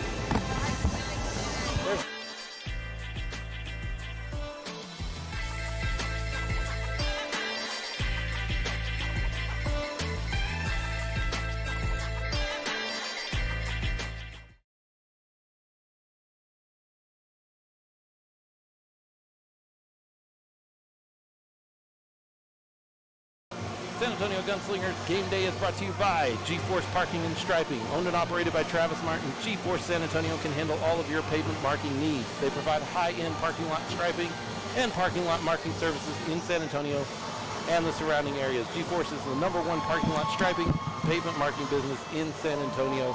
If you're ready to see results, get in touch with their team today by calling 210-710-1016. Gunslingers football is also brought to you by Admiral Security. Admiral is San Antonio's premier authorized ADT dealer, locally owned and operated, saving homeowners thousands and protecting what matters most all across San Antonio and the surrounding areas. Admiral has a special offer for all you Gunslingers fans. Give them a call today for more information. Finally, Gunslingers football is brought to you by Moonlight Ballroom. Moonlight Ballroom is San Antonio's #1 event venue and party destination. Moonlight Ballroom is all-inclusive and offers any and all services for your event needs with party packages available. Weddings, quinceañeras, holiday parties, and more, you name it, they offer it. Give them a call today at 210-549-4180. Make sure to mention the San Antonio Gunslingers for a promotional discount. San Antonio Gunslingers Game Day Football halftime coming to a close here. We're going to be heading into the third quarter here shortly with a 16-0 lead for the San Antonio Gunslingers. Leo, kind of just Gunslingers doing everything they want to do on the field, both offensively and defensively. I realize that there's a possibility that they could have scored more points. Right. But that's not really the issue. They've done most everything they want to do on the field, and they've limited the Raiders to 0 points. It really can't be going a whole lot better for the Gunslingers right now, can it? Not really. Just a couple of miscues on the offensive side of the ball, but nothing really forced onto them by what Mississippi is doing on defense. And certainly the Mississippi offense hasn't really had an answer for this Gunslingers defense. As you mentioned, and they made a bit of a quarterback change there at the end to see if maybe they could get a spark. I don't know if they, the last couple of throws from Shaw were really off target, a little long. I think he's definitely very wary of the pressure that the pass rush was getting on him, and maybe the coaches wanted to talk to him a bit about that, or didn't like that. But Favor came in and saw some more of that pressure as they found no quarterback like seeing the pressure that the Gunslingers defense can bring. Lots of pressure for the San Antonio Gunslingers defense. That's been the story with them all year long. They put pressure on quarterbacks early, often, and it's just hard to set up any kind of offense or any kind of offensive rhythm when you're running for your life as a quarterback. On the offensive side of the ball, David Olvera having a very good game. Yeah, Olvera been really impressive that first half. Really been solid with the exception of that one miscue with the interception in the end zone. Just a miscue between him and his receiver, thrown a little bit behind. But other than that, yeah, very, very solid, especially that one play that was a touchdown and then wasn't. Right. Been impressed with David today. One touchdown, one interception for David.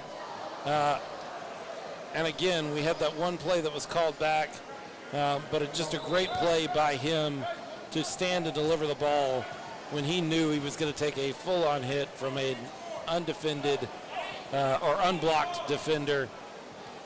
San Antonio Gunslingers get to kick this ball off to the Raiders. They won the coin toss before the game and elected to receive the first half kick, so they will kick off to the Raiders here in the second half as the Gunslingers still do some promotional stuff with some fans kicking off the tee from the goal line, seeing how far they can kick the ball down the field. There's a nice skip down the field from that fan. It makes it all the way to the other end. Yeah, that's a returnable ball that had it not be returned would end up on the 5-yard line. Good job by that fan. There you go. Talent all over the place, even in the stands here at the San Antonio Gunslingers games at the San Antonio Rose Palace. We'll see what Nunez decides to do here. If he kicks a returnable ball or decides to put some more punishment on this facility here. Nunez waiting for the ball and waiting for the tee. It was down on the other end of the field where they were having fans kick. So took a little time to get the ball and the tee down here, but Nunez is ready to kick the ball. The officials may not be ready for him to kick the ball, it appears. I think they ought to let you try and kick it, Philip. Nope. Pass. Hard pass. I know what things will make me look like a fool, and that's one of the things that will make me look like a fool.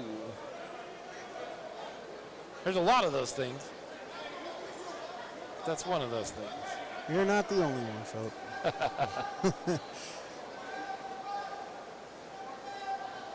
All right, here we go. Beginning of the third quarter. Mississippi Raiders trying to get on the board with this first offensive possession, and it's going to be a skipper down the field, and it's going to go over the head. He has to return that ball. It's going to bounce out the back of the end zone, which means it'll come out to the 5-yard line unless they really want to do us a solid and call it a safety, but that's going to be a touchback. It's going to move to the 5-yard line. I really believe if the receiver who kind of slid down trying to corral that ball had corralled that ball and then rolled out of bounds, it would have been a safety. Yes. So he's actually better off that he did not possess that ball. It'll go to the 5-yard line, first down and 5, or first down and 10 from the 5-yard line. Gunslingers kickoff team was right there too, trying to recover that ball in the end zone and maybe get a touchdown of their own. They are at the other end of the field, so telling you who is playing quarterback it is going to be tough. It's going to be Shaw. It's Tylan Shaw. It is Shaw. Is going to be the quarterback. He doesn't have sleeves under his shoulder pads, whereas Favors does.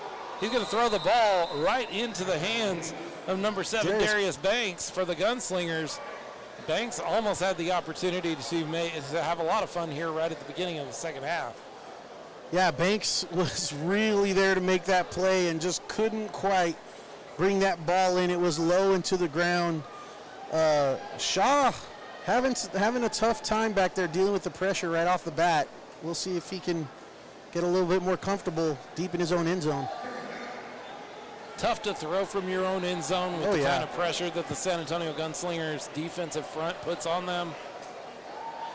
Shaw's going to be under center here. He's going to hand the ball off, and they're going to lose a yard, setting up a 3rd down and 11 or 12. Yeah, that's what you try to do to maybe get your quarterback a little bit more space to be able to work back there. But in order for that to happen, you actually have to get a gain on the run play. And nothing doing there with that Gunslingers defense. A lot of speed there in the middle.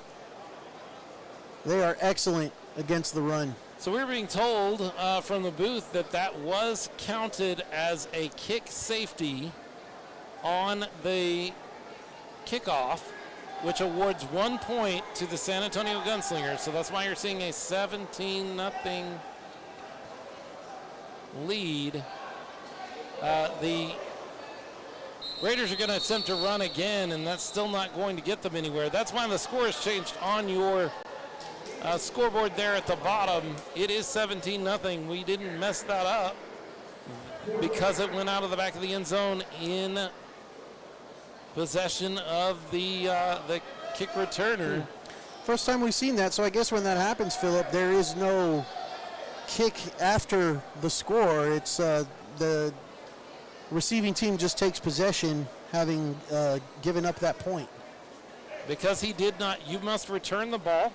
You must return the ball outside of the end zone. If you were tackled in the end zone, it is 1 point for the kicking team, and you retain possession of the ball. That's the way the rule reads. It is the first time this season we've seen that rule, and they are lining up for a field goal from ultimately a yard deep in their own end zone. Wow. The kick is up, and it's going to hit the roof. As anybody could have probably told you was going to happen, this roof is not set up for that kind of play. So let me put a little color on that, because when we made our trip over to Mississippi, we did see during the kick warm-up session, we did see the kicker for the Mississippi Raiders kicking field goals from the opposite end of the field as he did there and being successful. He does have a leg and does have that kind of distance. However, in Mississippi, their roof line is not as low as what we have here in the San Antonio Rose Palace.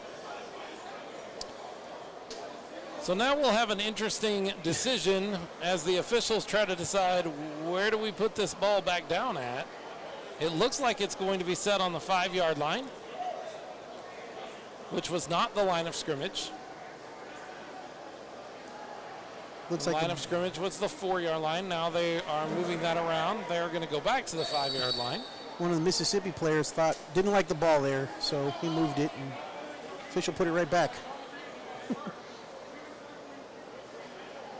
On other levels of football, when you kick a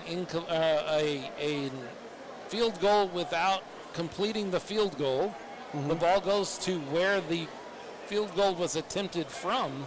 The hold. That was in the end zone here. So that would be... I don't even know. a touchdown? I don't even know what to tell you. It is what it is. First and goal from the 5-yard line. First and goal from the 5, although the referees are huddled around and reading something. I have a feeling they may be reading the rule book to try to determine where this goes, because this is just not something you see every day in other levels of football. This is certainly something that requires some sort of ruling. I don't blame them for the... I've given the officials in the American Arena League a hard time for huddling up too often. However, yes, on this particular instance, I totally understand where they're coming We from. get it. We get it, yes. I have heard that the AAL should change their logo to a group of referees huddled, though. That's really funny. I wonder who said that first. That's a great joke. It was me. It was me. I wasn't going to say that, but All right. Coach Q is going to get some sort of explanation.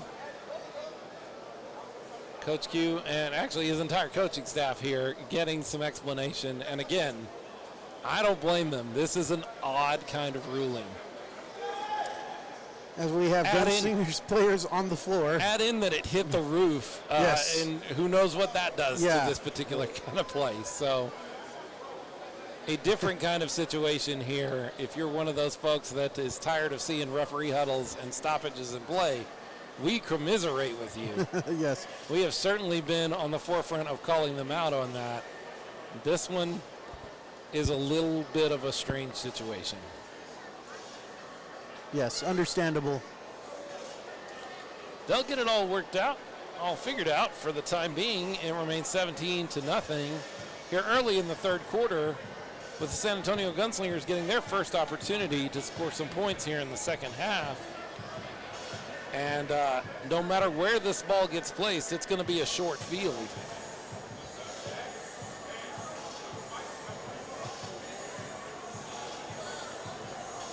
Lots of fans out here at the Rose Palace. This certainly seems to be the largest crowd that we've seen at a Gunslingers game. Do you think that's true, Leo?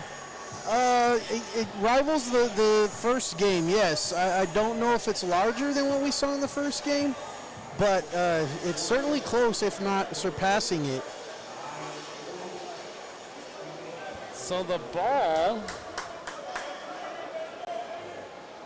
has been moved to the Gunslingers' 10-yard line. First and 10 for the Gunslingers at the 10-yard line.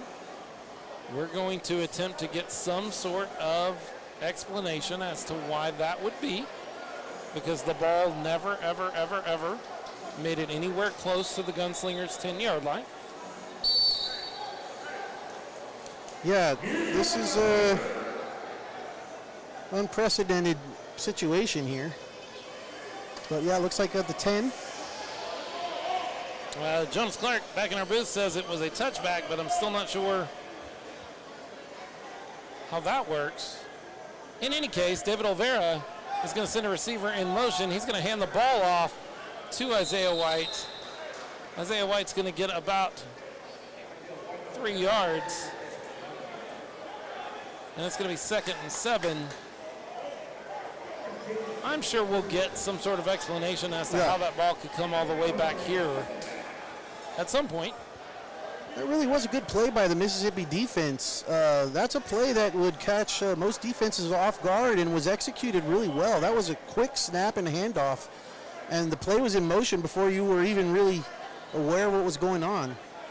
Alert defensive play by Mississippi. Kali Rashad on the left, Joey Fisher on the right. Isaiah White goes into motion, pass out to Kali Rashad, who slips another tackle, and he's going to get about 9 yards. I'm sorry, make that about 11 yards. He's going to secure Devil's River Whiskey first down, and the Gunslingers are on the move. Yeah, nice play by Kali Rashad there. And again, we saw it. Go ahead. Go ahead. I'll say again, we saw it earlier where right against the wall and able to keep the defender from pushing them within first contact into the wall to get extra yards. Good play by Rashad. Official timeout on the field, so we'll take it with them. We'll be right back after this.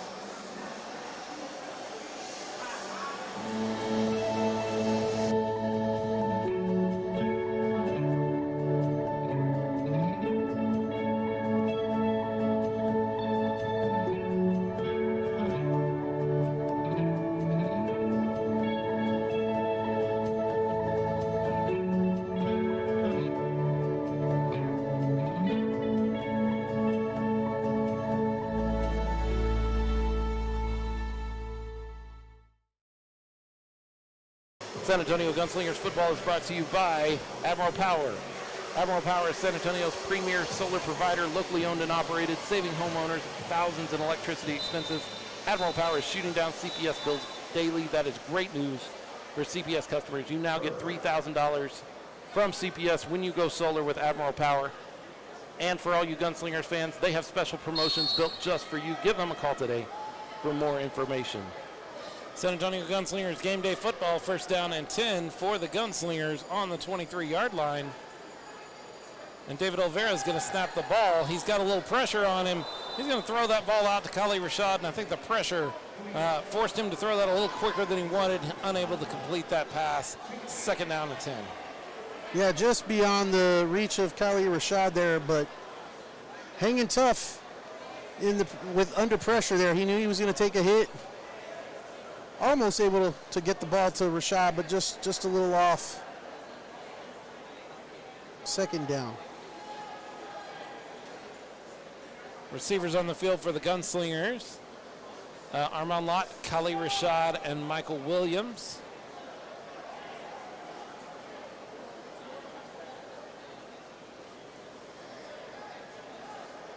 They're going to break the huddle. Kali Rashad off to the left. Armand Lott off to the right. And looks like Coach Q saw something he didn't like and was calling for a timeout. Timeout by the Gunslingers. San Antonio Gunslingers football is also brought to you by Teardrop Pepper Company. Let's talk about hot sauce. Teardrop Pepper Company has finally created the perfect recipe. Their all-natural, locally made hot sauce has a delicious blend of flavor and heat, enhancing your favorite foods and leaving you always wanting more.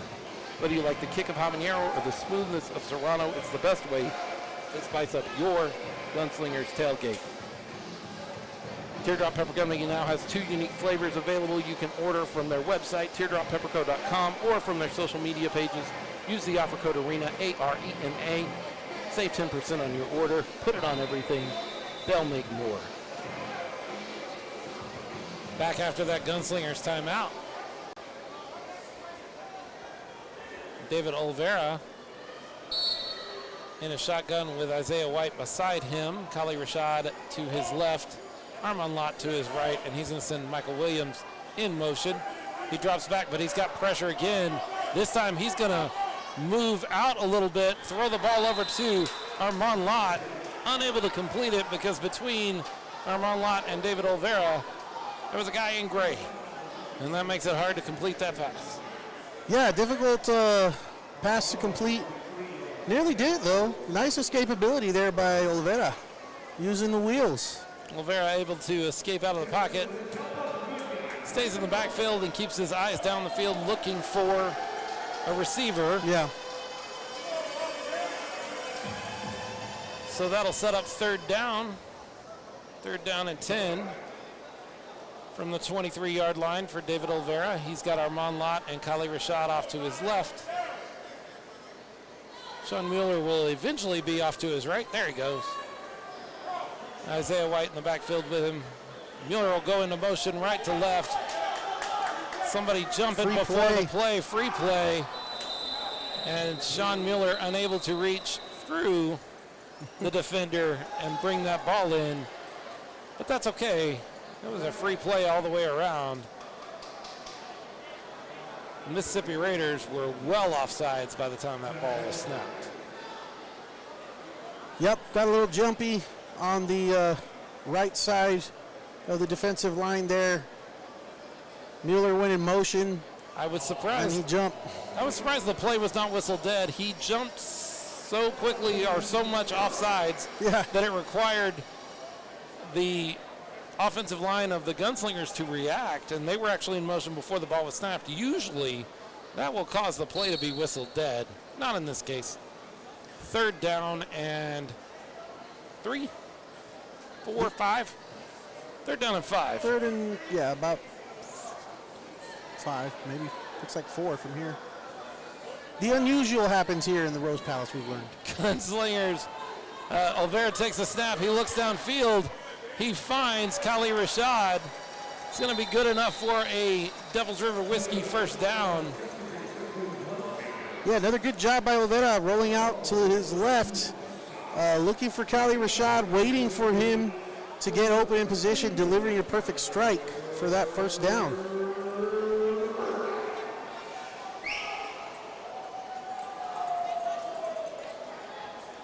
And the Gunslingers have a first down and goal from the 9-yard line as they attempt to add to that lead.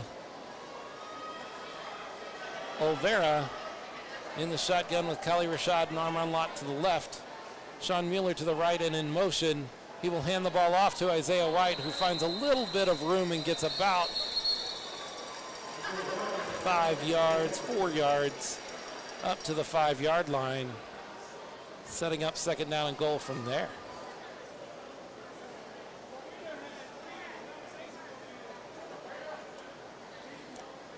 Nice mix of run and pass offense here. Keep the Mississippi defense on their toes. Gunslingers knocking on the door again.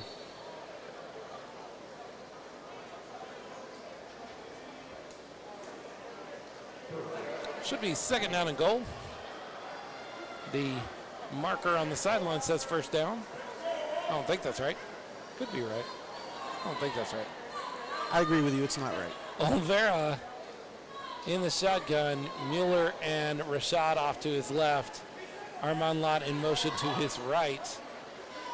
He's going to toss the ball out to Kali Rashad, who has to reach deep over the wall, pulls the ball in, and then rolls over the line for a Moonlight Ballroom touchdown. Kali Rashad doing somersaults in the middle of the field as he celebrates that touchdown. We haven't seen those somersaults in a few weeks. Nice to see him there, really wide open. Still had to reach a little to bring that ball in. Heck of a play by Kali Rashad. Gunslingers padding their lead. Manny Nunez lining up for the extra point. An extra point, I think we're going to actually know whether it goes through while we watch it instead of waiting for officials, because it's on the other end of the field from us. It goes up and good. I think he almost hit that same light. Yeah, sure looked like it. Went through, hit something. Yeah, it was a light and bounced right back. 24-0 lead for the San Antonio Gunslingers as they just continue to dominate the Mississippi Raiders here in the second half of this game. San Antonio Gunslingers football is also brought to you by CryoFit. CryoFit TPC is San Antonio's leading recovery and wellness facility, specializing in whole body cryotherapy, vitamin therapy, IV supplementation, infrared sauna, and much more. Home to your San Antonio Gunslingers, CryoFit focuses on increasing athletic performance, reducing recovery time, and pioneering prevention. The faster you recover, the harder you can train. Come experience the many benefits of CryoFit TPC. Follow them on social media on Instagram and Facebook, or visit their website, www.mycryofit.com. San Antonio Gunslingers football is also brought to you by Alamo Brewery. Alamo Brewery is San Antonio's premium production brewery. Alamo makes numerous styles of beers that are brewed specifically for our San Antonio beer palates. Look for all these beers in your neighborhood grocery store and at your favorite restaurants and bars. Alamo Brewery proudly supports the Gunslingers. Look for Gunslinger-specific labels on some Alamo Amber cans and Alamo Litho Light cans when it's time to buy your next beer. Gunslingers have a 24-0 lead. 4 minutes and 30 seconds left in the third quarter as Manny Nunez lines up to kick this ball down the field. And remember, there are opportunities for a kickoff to score points, not only getting through the uprights, but if you can secure that kickoff safety that we've seen one of in this game, you can gain an extra point for your team.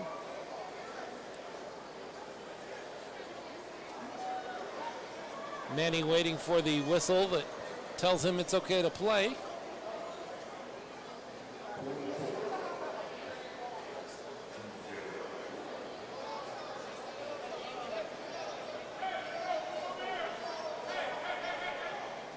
Now the officials have everything set. They're moving the Gunslingers bench away from the field so they can see who's supposed to be playing and who's not. A little too close to the action there. Manny Nunez's kick is going to bounce along the ground It's going to be returned this time in the field of play, though. Down to the 15, and he's going to be stopped about the 14-yard line. Great return for the Raiders, setting up good field position to get things started as they really attempt to get some sort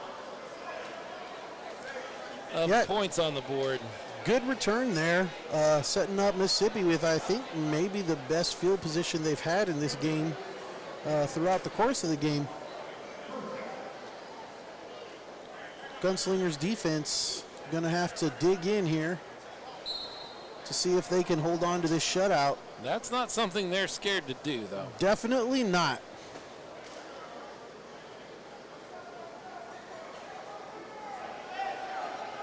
Shaw still your quarterback as he lines up with one receiver to his left, two to his right, sends a receiver in motion, drops back, looks down into the end zone, and that pass is complete. Jerani Hinton is going to drag that ball in the end zone and score a touchdown for his team, finally breaking the shutout. Incredible catch by Jerani Hinton. Yeah, that really was a great pass, too. And nice catch by Johnny Hinton. Defense was there, Jordan Seminat, but pass was thrown perfectly high and away from the defender, right where the receiver could go up and catch that bullet. Raiders lining up for 1 point here. Interesting decision. Right. As 3 8-point scores would put you tied. But they're going to take the 1 point. They're going to attempt the 1 point. Wide right. And it's going to be no good. So they're going to be stuck at 6. 24-6. San Antonio Gunslingers still have the lead. The Mississippi kicker seems upset. He thought it went through, but you could clearly see it from this side where it was just wide right of the upright. I'm just very interested in why make that call when you're down 3 possessions. Every point is a point you need to get. Why not try for 2 and try to get the points you need in 3 possessions instead of forcing yourself into at least 4 possessions before you can get the points you need.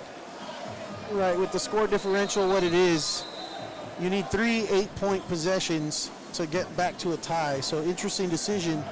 Although they may not be aware of the actual score on the Mississippi Raiders coaching side, being that there is no scoreboard in the facility. And I doubt they're watching the broadcast as they're coaching the game. They've got to have the broadcast pulled up over there on the sideline. That would be... You'd think. But I'm that would be my surprised the guess. players on the field aren't watching the broadcast, to be really honest with you. The Raiders are going to go ahead and get set up. Their kicker is Tristan Reynolds. We've talked a little bit about him, but haven't mentioned him by name. He is an excellent kicker. Unfortunately, the roof here in the Rose Palace limits that, and so you have the kick go off a helmet of one of the Gunslingers players and hit the roof. When it hits the roof, the officials blow the play dead. Yeah, it's out of play once it hits the roof. Yeah, it would be just like it bouncing out of bounds. That is a boundary up in the air. Just think of it as another out of bounds line. If it hits that roof, play stops. Right, much ado about nothing after the ball hits the roof there. But you can't blame the Mississippi Raiders players for the effort. And Gunslingers take over, 24-6 lead. First and goal from the Mississippi Raiders 20-yard line.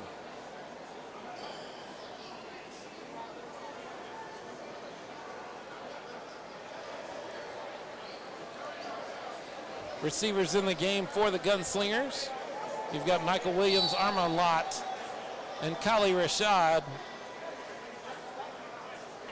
You couldn't hold me to this, but I'm not sure Kali Rashad has been out on any offensive play so far. I think he's been in for every offensive play. I think he's been in every series for sure, yeah. Olvera sends his receiver in motion. There's a little bit of pressure for him. Ball gets tipped, and the ball gets intercepted. We'll get a player number for you here in just a second. I believe that's number 44, Ricky Taylor, who's able to grab that ball. Yeah. As it bounces up in the air off the receiver. An interception that really stinks from a quarterback's perspective, where you deliver the ball on point and the ball gets tipped in the air and you get credited with an interception when you threw the ball right where you meant to. Right, those are the worst kind of INTs. Really is on the receiver there. The ball delivered perfectly where it should have been catchable, but goes off the hands, deflected into the air, and heads up play by the Mississippi defender there to grab that, snatch it out of the air and make the interception. So now the Raiders will have a first down and goal from their own 15-yard line, and they're going to go for it all. Not going to work out this time around, bringing up a second down, but they're beginning to feel a little bit of momentum shift possibility here. Looks like they're ready to go for it all and see if they can officially shift the momentum. Yeah, little signs of life there here from the Mississippi Raiders offense. They're not ready to call it a night yet. If the Gunslingers thought that they had the Raiders by the throat, well, they're showing them otherwise right now with a score and now quickly getting the ball back. If they can manage another score here, we've got a ball game. Official timeout on the field. We're going to take a break. We'll be right back with you right after this.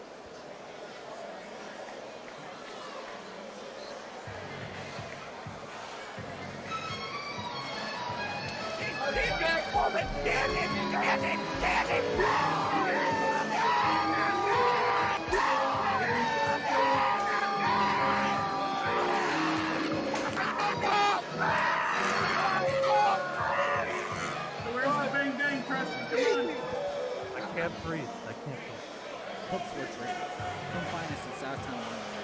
Subscribe on YouTube.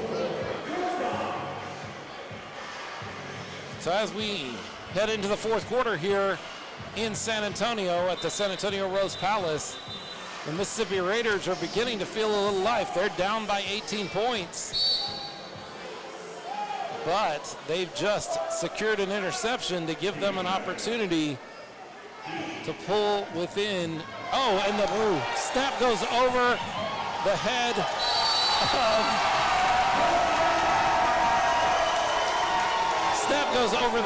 of the quarterback Shaw, and the Gunslingers are able to recover it in the end zone, recovered by Jonathan Taylor right in the end zone. Break it through the line, causes some pressure, but bad snap just as soon as the Mississippi Raiders think they've got things going. The worst thing that could possibly happen to them happens.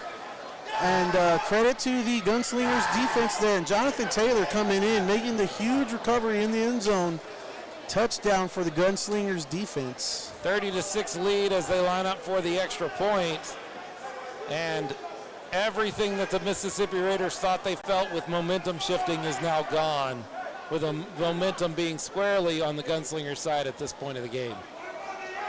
Snap, hold, it's up and it's through the uprights and all the way down into the dead spot of the San Antonio Rose Palace. That ball might have traveled the distance of the field all over again in the air, but it did so through the uprights, and we have a 31-6 lead for the San Antonio Gunslingers. Oh, no, we don't. I'm not so sure. It looks like they're getting ready to re-kick. Penalty on the Raiders. We saw this earlier where a point got taken off the board on a similar point after attempt after a made field goal, and Manny wasn't able to knock through the next one. And the same thing happens here with him hitting the crossbar. However, there's a flag on the field. Offsides, number 44 on the Raiders, so we will have a third attempt from Manny Nunez. Yeah, wow. So first one perfectly delivered. Second one just a little too far to the right, hits the upright. And now Nunez gets a third chance.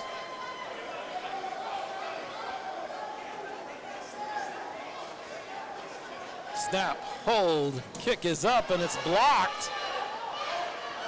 Khalil Rashad tossing the ball out to Isaiah White. Isaiah White cannot hold on to the ball, and that's going to be an incomplete or a missed conversion on a 2-point attempt is what that's going to end up being. I think that might be the first time the Gunslingers have had a botched kick turn into a 2-point conversion, and it did not convert. Now, we saw a botched kick turn into a 2-point conversion just a month ago here. Yes, we did. That some people are still talking about up in North Texas. A very significant one. To be honest, some people are still talking about it in San Antonio, too. So that'll lock the score in at 30-6. A 24-point lead for the San Antonio Gunslingers here in the fourth quarter. Still lots of time left, but remember the clock runs all the way up to the minute to 1 minute left in the game, so that time will bleed off that clock quickly. If Mississippi wants to try to attempt to get back in this game, they're going to have to move quickly. Very quickly and multiple times.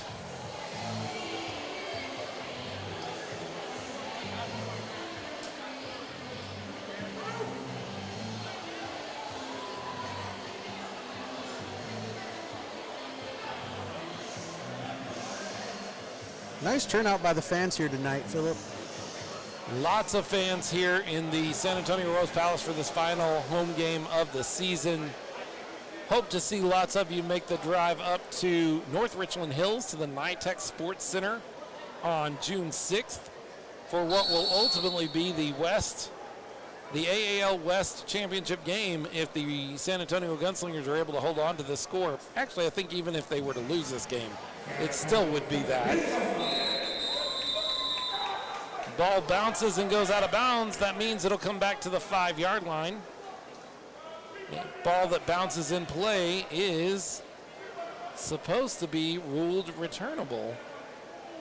And yet, that doesn't seem to be the ruling here. As they pull it on the 20. Is ruled to be not returnable and go to the 20-yard line. Okie dokie. Just when you think you have a handle on it. Who knows? Certainly looked like a returnable ball. Mississippi Raiders will start on the 20-yard line, their own 20-yard line, 1st and 10. 24-point deficit. They've been here once before with a 24-point deficit, 24-0. Now it's 30-6. And we have a quarterback change as Favors comes into the game. He's going to look deep down the field, and he's going to throw an interception. Jaleel Ali able to cut up under the receiver and pull that ball in, and everything is going the Gunslingers' way right now. Yeah, when it rains, it pours for Mississippi. Quarterback change, Favors comes in, feels the pressure. It all starts with that pass rush for the Gunslingers defense, doesn't it? He saw the pass rush coming off the edge there. Threw the ball, had a receiver, looked like he was open, but Jaleel Ali turns on the jets, comes in, makes a heck of a play to get that interception, and Gunslingers offense, another opportunity out there to take away some of this clock. Maybe put some points on. 1st and 10 on their own 10-yard line. Plenty of time to move down the field, bleed some time off the clock, and add to the score. All three things are things that the Gunslingers want to see happen over the next few minutes.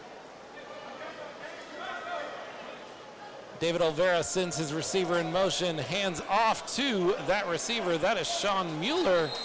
He's going to get some yardage. That's going to be a Devils River Whiskey first down. So he's going to get about 11 or 12 yards on that run. Well-designed play and well executed by Sean Mueller. Yeah, good play call for sure at this point in the game. Taking time off the clock with the run and then getting the first down on top of that. Couldn't ask for more. Ball placed at the 23-yard line. That's a 13-yard run for Sean Mueller. Mueller and Rashad off to the left. Joey Fisher off to the right. And they're going to fake the handoff this time, toss it out to Kali Rashad, and you're going to see a very, very rare drop from Kali Rashad. Yeah, right through his hands. Catchable ball, had some room too. You don't see that too often from Kali. 2nd and 10 on the 23-yard line.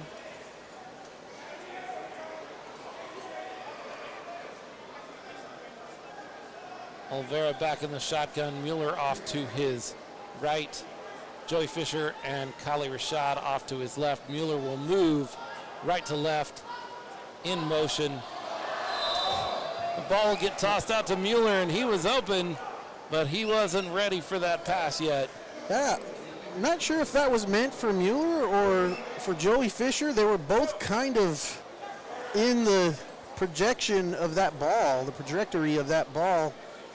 The routes were kind of 1 and 2 in front and behind, and they both missed it. So the Gunslingers have a 3rd and 10 on this drive. As time continues to tick away, one of the things they certainly wanted to accomplish is happening as the clock runs, even with incomplete passes in the American Arena League.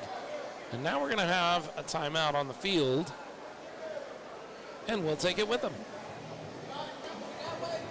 San Antonio Gunslingers football is brought to you by Prince Automobiles. Prince Automobiles, conveniently located at 6355 Montgomery Drive in San Antonio, is your full-service independent automobile dealership that sells cars, trucks, and SUVs. They have financing and warranties available. Call them at 210-850-7125 to schedule a test drive or get pre-approved online right now at princeautomobiles.com. Architect Outdoor Living, where we bring your outdoor living ideas to life. Architect is a deck and patio design and installation company that offers custom designs that can incorporate various amenities and features that go beyond just decks and patios. They can build just about any outdoor structure you have in mind. Their contractors are all trained, licensed, and certified. Contact your local architect agent to complete a complimentary design consultation or go online to architect.com. Gunslingers football here in the 4th quarter. Gunslingers have a 24-point lead, 30-6. And they also have the ball, but it's 3rd down and 10. If they want to see more points or bleed more time off the clock, they have to start thinking about playing to the sticks right now, not necessarily playing for the touchdown. 9 minutes officially left in the game. Olvera with all 3 receivers to his right, but he's going to move Mike Williams to the left. Mike Williams is going to be his receiver, and he's going to get dragged down close after to it. About an 8-yard, let's call it a 9-yard gain. 4th down and 1. Looks very different from our perspective. Yes. It looks a lot more than 1 yard from It where looks we're like sitting. a 4th and 3 from our perspective because they have moved those sticks behind the wall.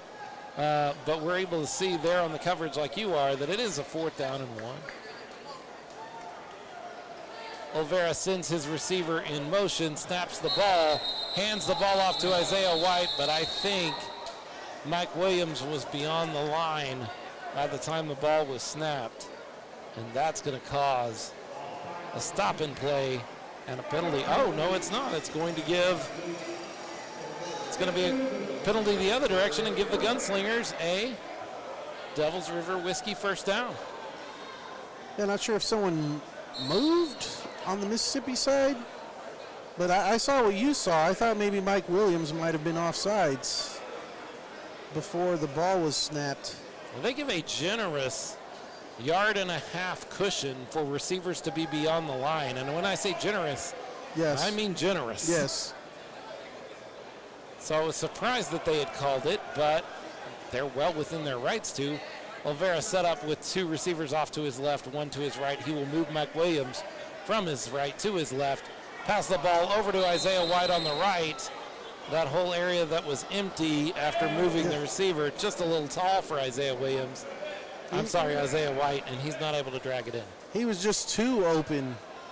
Olvera was surprised on how open he was and just missed him on that target. You saw him put his hands up in the air like, gosh, he wish he had that one back. 2nd down and 10 from the 14-yard line.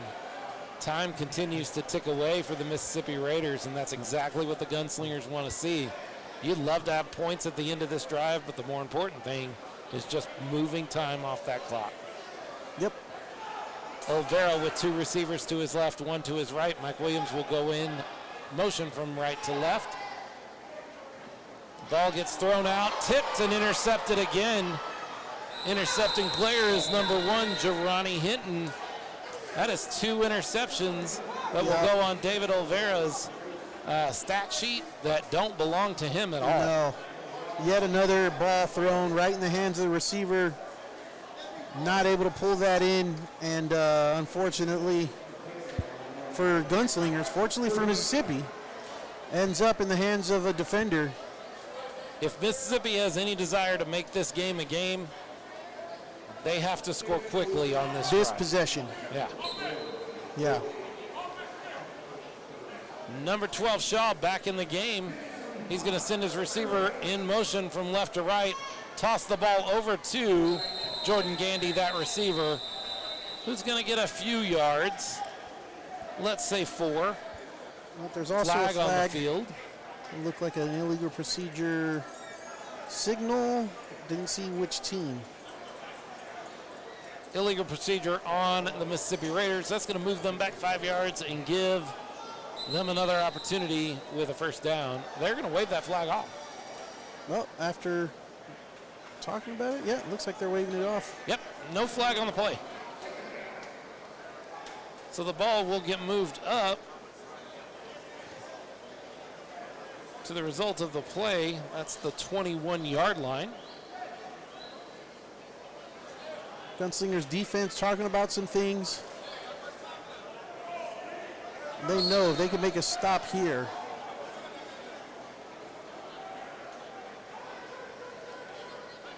They might be wrapping up this game. Shaw sends his receiver in motion. Gets the ball downfield to a wide open receiver. Nobody within 10 yards of him. And he's going to just draw that in, score the touchdown. I'm waiting for him to get close enough to see a number, but I highly suspect that was Jordan Gandy again. Yeah, that wasn't what the Gunslingers were talking about, I don't think. I was busy taken aback by quarterback. Is it Shaw still in there? Yes. He did his impression of Khalil Rashad and did some backflips over here in the end zone on our side of the field. That was pretty impressive for a guy of his size. Wow. Receiver on that touchdown for the Mississippi Raiders was Jerani Hinton.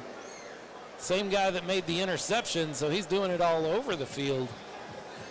And he is keeping his Raiders in this game. Miscommunication on the defense there for sure.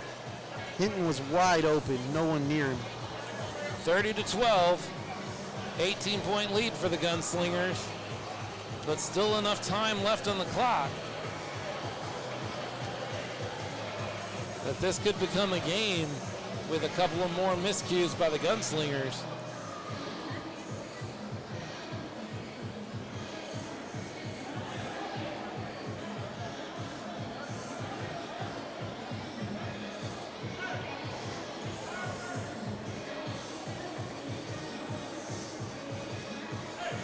As we wait for the Mississippi Raiders to take the field during this stoppage in play.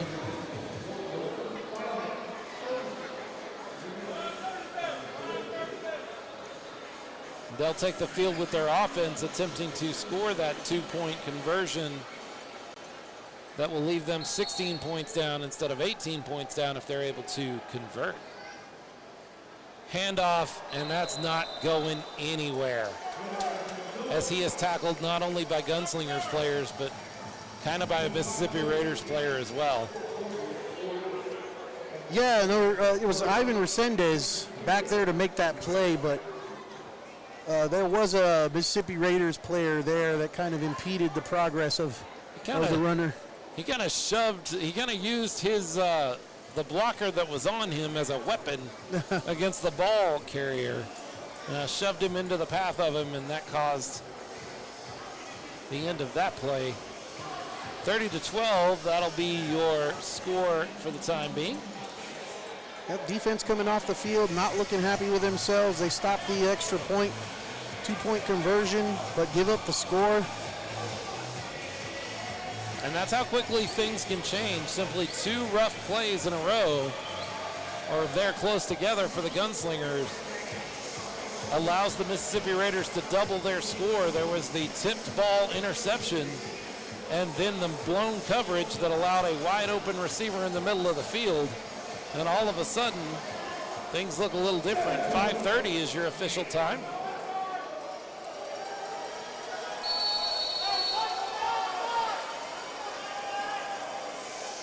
Raiders set to kick off as Tristan Reynolds is going to pop that ball up, but Callaway Lee is ready for that, and he's able to drag that ball down.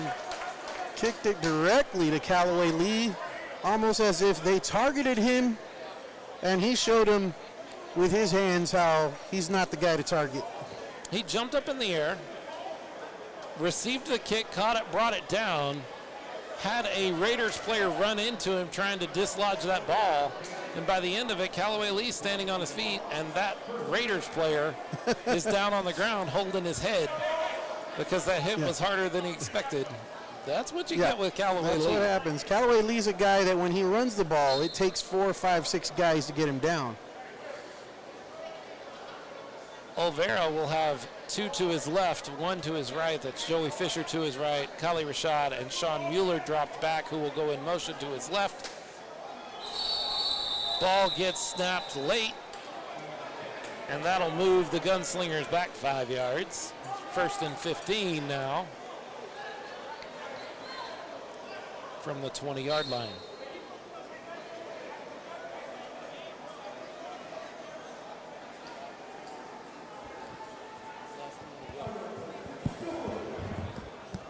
Last one of what?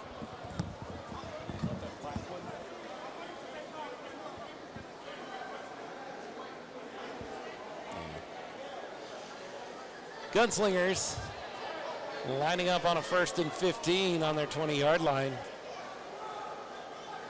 2 to his right, 1 to his left, Joey Fisher to his left. Sean Mueller will go in motion. David Olvera will escape out of the pocket, toss the ball down to Kali Rashad, who will jump up in the air attempting to catch it. He doesn't make the catch, and Jerani Hinton is going to go flying over the dasher boards and into the crowd. Exciting moment for the fans there on the dasher board. Exciting, scary, something. There's a child down there. Yeah, there is. And she got a high five for getting out of the way. That's what you get in arena football along the dasher board. You got to keep your head up.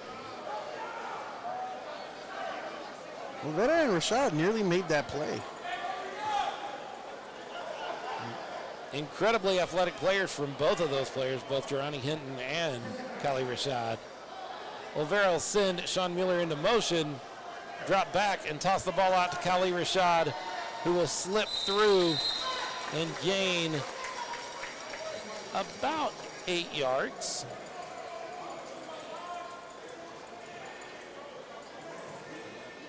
Is that what it is? I've given up trying to tell the way they have the sticks, and from our vantage point, Might be 9 yards. It's hard to tell.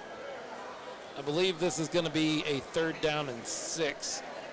But you're right, it's not super easy to the way they have the see markers back and away, it's hard for us to differ. Good on them. That keeps those guys off the field that are holding the sticks and out of play.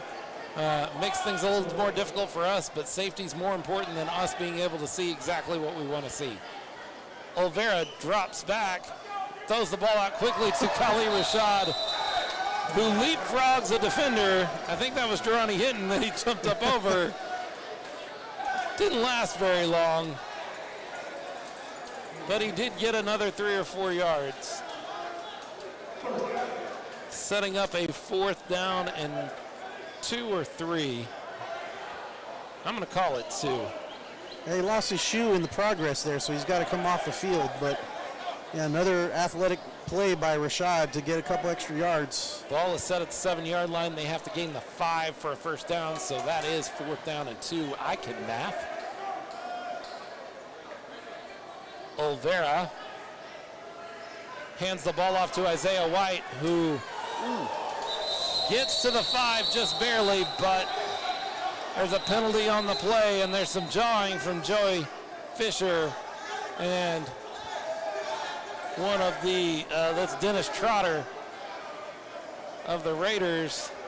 They were not wishing each other well for Memorial Day weekend, I don't think. That was a big hit on Isaiah White, right on the helmet to helmet hit. I don't think it was intentional. I'm fairly sure you're going to get a hold. Yep, a hold on the Gunslingers. That's going to move them back for this 4th down play. They're going to move back to the 17-yard line, needing to gain the 5 for a first down. Time continues to tick away, though, for the Mississippi Raiders.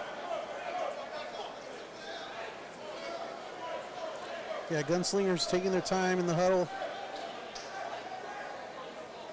They know the situation. Olvera with Isaiah White in the backfield. 2 to his left, 1 to his right. Armand Lott to his right is going to go in motion. And another flag. And we're going to have a flag. It's going to be a false start or an illegal procedure on the Gunslingers, moving them back another 5 yards.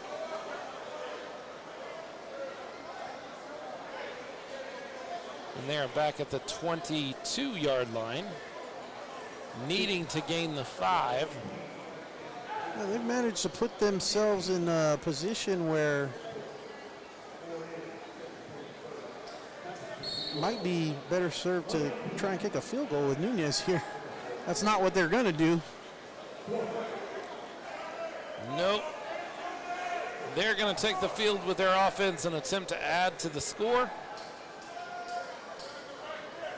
Olvera with, well, he's going to move a receiver from his right to his left. He's going to drop back, and he's going to throw an incomplete pass right into the dasher boards. And that's going to be a turnover on downs. Mississippi Raiders going to get an opportunity to add or to cut into the lead. But as time continues to tick,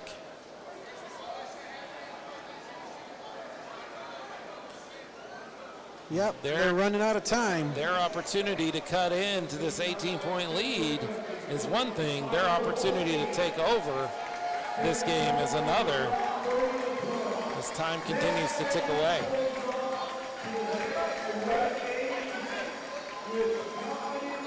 We'll see what Mississippi can do with a short clock and a lot of stuff to make up here. Gunslingers defense going to dig in. Shaw sends his receiver, Durrani Hinton, into motion. He's going to drop back and pass and look for Durrani Hinton. But Darius Banks, playing safety, is going to get there the same time the ball does and knock that ball almost out of the stadium there. Yeah, really well-timed play there by Darius Banks. Getting there just as the ball's delivered and breaking that up and deflecting the ball almost out of the Rose Palace. Second down and 10 on the 23-yard line. And we got a timeout on the field. So we'll do this. Finally, Gunslingers football is brought to you by the Smoking Guns Podcast. Smoking Guns Podcast is your one and only source for information and analysis on the San Antonio Gunslingers. Every week, Philip, Leo, and RC will take you inside the Gunslingers as they battle their way through the West Division of the American Arena League. Find all their episodes online at smokinggunspod.com or wherever you listen to podcasts. The 210 got something to say. 1 minute warning left in the game. Clock will run a little differently. Offensive teams have to gain yardage for the clock to continue to run. But what it really means is with an 18-point lead and only a minute left on the clock, the Gunslingers are going to move to 6-1 and set up a championship game for the AAO West against the North Texas Bulls. Long pass down the field. There's a flag. Pass interference is going to be called on Darius Banks. That's going to move the ball down the field, but not all the way to the spot of the foul. In the AAL, I believe that's just a 10-yard penalty. Yeah, I think you're correct. It's only 10 yards. Yeah, it's going to be a big Texas showdown up in North Texas in a couple of weeks. Tickets are available now. That game is going to take place on Sunday, June 6th at 3:30, NYTEC Sports Center in North Richland Hills. If you are in that area, you're going to want to go to that game. If you're in the San Antonio area and you're a Gunslingers fan, you may want to consider making the 5-hour drive. It is going to be a big game. Both of the games those two teams have played before have been great games, and we expect a third between those two. Yeah, I'm excited for it. Shaw in the shotgun, low snap. There's going to be some trickeration, and Shaw's going to be the receiver, but he's going to be unable to draw in the pass as he turned his head before he secured the ball, and we all know that's not the way you receive a pass. Ball first. He's a quarterback, though, so we'll forgive him. For all those times that he throws a ball to a receiver that drops them, it's okay when a receiver throws the ball to him and drops them. He should just remind them that they do that all the time. Shows the athleticism of the big guy, though, for them to even draw up a play like that for him. I'm impressed with his athleticism, especially after seeing those somersaults over here in the end zone.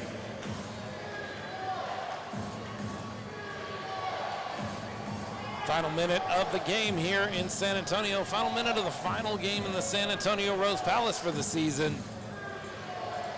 Shaw back to pass, looking down to the end zone, tosses the ball out, and Darius Banks playing that safety up in the middle of the field, able to disrupt things and keep this score at 30-12. Another lost shoe out there. Darius Banks this time losing it. Turf Monsters, they like the cleats today. The Gunslingers will improve to 6-1. The North Texas Bulls improved to 6-1 last night against the Austin Wild in a game that was tied in the fourth quarter, 22-22, only to have the North Texas Bulls end up taking a 38, I believe, yes. 22 victory by the time the game was over.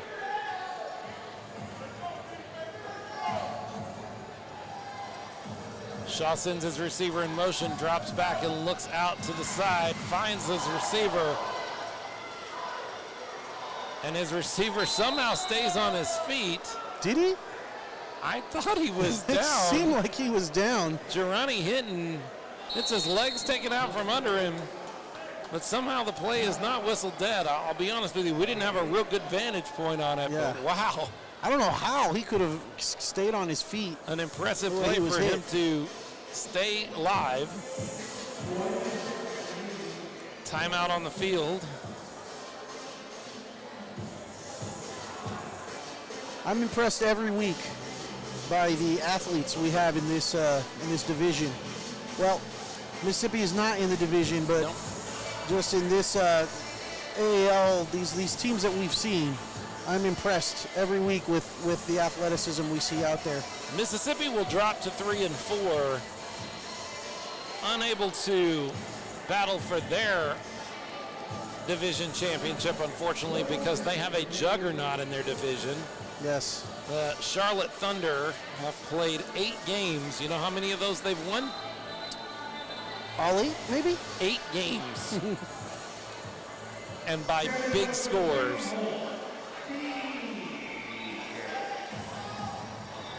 Setting themselves up to be kind of the class of the AAL. It would be nice to see how the Gunslingers match up against Charlotte. Doesn't look like we're going to get that opportunity. Shaw under center, attempting to draw the Gunslingers off sides, and that doesn't work. So he's going to go back and get a play, go back under center. Actually, he's going to drop into a shotgun formation. Drops back to pass, a little bit of pressure on him. He's going to throw the ball out to the end zone, and it's going to get knocked away from the receiver. Yeah, another great play by Darius Banks. Darius Banks playing that safety position well.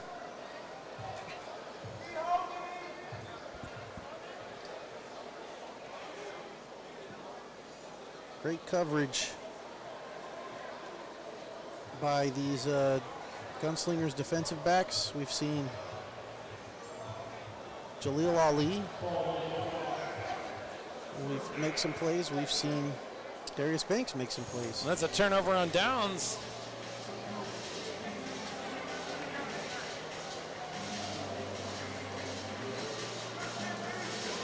So the Gunslingers offense will make their way slowly out to the ball with just 12 seconds left to play. Not much to do here. The win is secured. Gunslingers go to 6-1, but there's still the matter of that 12 seconds. We're going to run off that clock. There are no kneel downs in the American Arena League. One of the rules they got right. Yes. You have to gain positive yardage to keep the clock running. So they will need to run a play. David Olvera in the shotgun. Isaiah White will go into motion, take the ball, gain positive yardage and more. He's going to gain about 15 yards, and that should put an end to this game. Waiting for a final signal from the officials before I call it. Final seconds should be ticking off.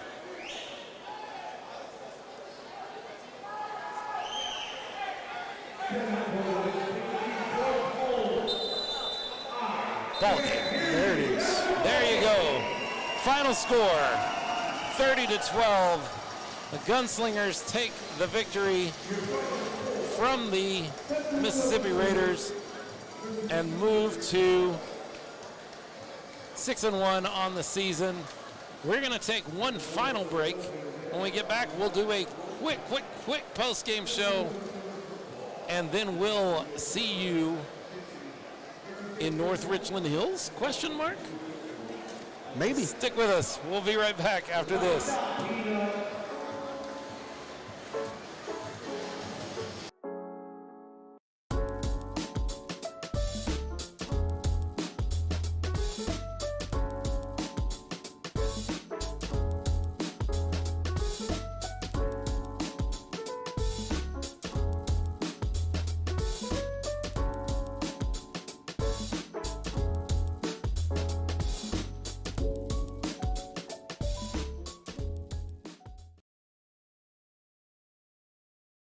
So the San Antonio Gunslingers will take a 30-12 victory and improve to 6-1, setting up the battle that we all wanted to see. 2 weeks from now, actually 12 days from now, on Sunday, June 6th, in North Richland Hills at the NYTEX Sports Center, the San Antonio Gunslingers and the North Texas Bulls, both at 6-1, will attempt to will battle for the championship of the AAL West. Yep. 6-1 with that one sole loss for each team being to the other. San Antonio's loss coming to the coming at the hands of the North Texas Bulls. Yes. In the very first game of the season. North Texas only loss coming to the San Antonio Gunslingers just a month ago here in the Rose Palace. And they will meet each other a third time to determine who the champion of this division will be. And if that is all we get this season, if that is the resolution that we receive, it will still be a very exciting game. Lots to do. The North Texas Bulls have a great quarterback and a great offensive line. Yes. Although in the past few weeks, they've come back to the pack a little bit. They haven't looked as dominant as they looked there for a while. Struggled a bit, yes. It's important to remember that both teams got their 6 wins in very different fashions. The San Antonio Gunslingers got 1 win via forfeit, as did the North Texas Bulls, but the North Texas Bulls also got a 66-0 win over the West Texas Buccaneers in North Texas. Meanwhile, the San Antonio Gunslingers have had to battle games out, not only that game with North Texas, but 2 games with the Austin Wild. Yep. That came down to the last few plays of the game. So the Gunslingers have had to battle, while the North Texas Bulls have kind of coasted in some victories. Relatively, yes. So both teams getting there a little differently, and it sets up for what will be a really exciting game. We don't know. We can't tell you what the broadcast situation is there. We're still making those plans. But if this is our final broadcast, we've really enjoyed being able to bring you San Antonio Gunslingers game day football all the way through the season, starting with that game here against North Texas way back on March 13th, all the way out to Mississippi, and then back here for what has amounted to 4 more games in the Rose Palace. We will see what the decisions are and how they choose to cover the final game of the season against the North Texas Bulls. But if this is it for us, Leo, I've had a great time. Yeah, it's been a lot of fun, been an adventure. And as Alba Nava told us, there is season 2 on already. Plans are already being made for season 2. We don't know what that looks like venue-wise. We don't know what that looks like in a lot of different aspects, and one of those might be the broadcast aspect. But we've had a great time bringing you the games this season. And so if we don't see you in North Texas, know that we will be there. Yes. Wearing our fan jerseys. Either way, we will be there. And having a great time. But if this is our final broadcast, we've really enjoyed bringing you San Antonio Gunslingers game day football. We're going to keep things here for a second, mainly because Jonas had to run real quick. He needed to buy a Gunslingers hat because he hasn't been able to do that yet. And he finally got one. All right, yeah. Yeah, looking good. Looks like it's the helmet edition, as it's called, I was told. Oh, is that what they're calling that? I believe so. All right, I like it. The helmet edition of the San Antonio Gunslingers cap. It is an all-white cap with blue bill and the chrome decal. Good-looking hat there, Jonas. I'm excited for you. So that's it. That's the end of this season here in the Rose Palace. We've got 1 game left to go for all the marbles. As far as today's game goes, player of the game? Player of the game.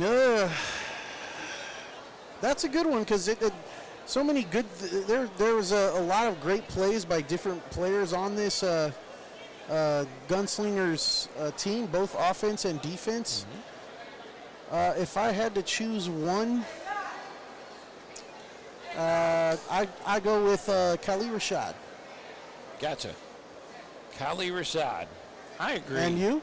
I think I would agree with that. Khalil Rashad, slipping tackles, making plays. Honorable mention certainly to David Olvera. Oh, yes. You look at the stat sheet and you're going to see 3 interceptions. 2 of those are not his fault whatsoever. And one of them, quarterbacks throw interceptions. Good quarterbacks, bad quarterbacks. Every quarterback throws interceptions. That's going to happen. But 2 of those just shouldn't be on his plate at all. And so he led the team, stood in and made the passes he needed to make for the most part. Certainly led this team to 30 points on the field. One of the better offensive performances we've seen. Both of their best offensive performances have really been against this Mississippi Raiders team. So we're going to take one more quick break with just some reads here as we go out, and we'll be back with just a wrap-up right after this. San Antonio Gunslingers Game Day Football is brought to you by Machado Realty Group. At Machado Realty Group, we recognize and value the trust our clients place in us, and we strive every single day to exceed their expectations. With over 15 years of combined experience, we're certain we can help you achieve your real estate needs.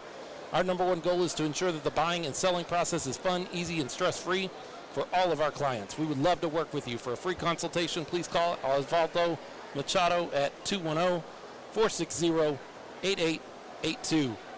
San Antonio Gunslingers Game Day Football is also brought to you by Krista's Culinary Creations. Krista's Culinary Creations is your one-stop shop for delicious food and beautiful cakes and cookies. Check them out on Facebook or at kristasculinarycreations.com, or stop by their kitchen located at 7824 Mainland Drive, Suite 106, right there in San Antonio.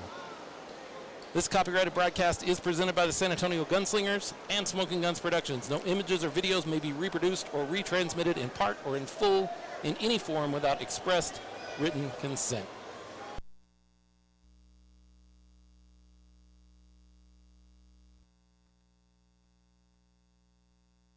Let us know. San Antonio Gunslingers Game Day Football wrapping up here at the San Antonio Rose Palace. That's it, 6-1, going into the biggest game of the season, as it should be, the final game of the regular season for all the marbles in the AAL West. Yep, everything on the line for that game. It's going to be something special. I think the last couple of games between these 2 teams have been, and I think this is going to be the emphatic explanation point on the season. Good first season for both teams. Absolutely, and we're looking forward to that game. We're also looking forward to season 2. For now, we're going to get ready for a game in North Texas, whether that's us bringing you the game or us enjoying the game. We're going to get ready for that game. You've been watching San Antonio Gunslingers Game Day Football. Final score 30-12. The Gunslingers take the victory and move to 6-1, setting up that gigantic battle against the North Texas Bulls. Thanks for joining us tonight. We'll see you soon.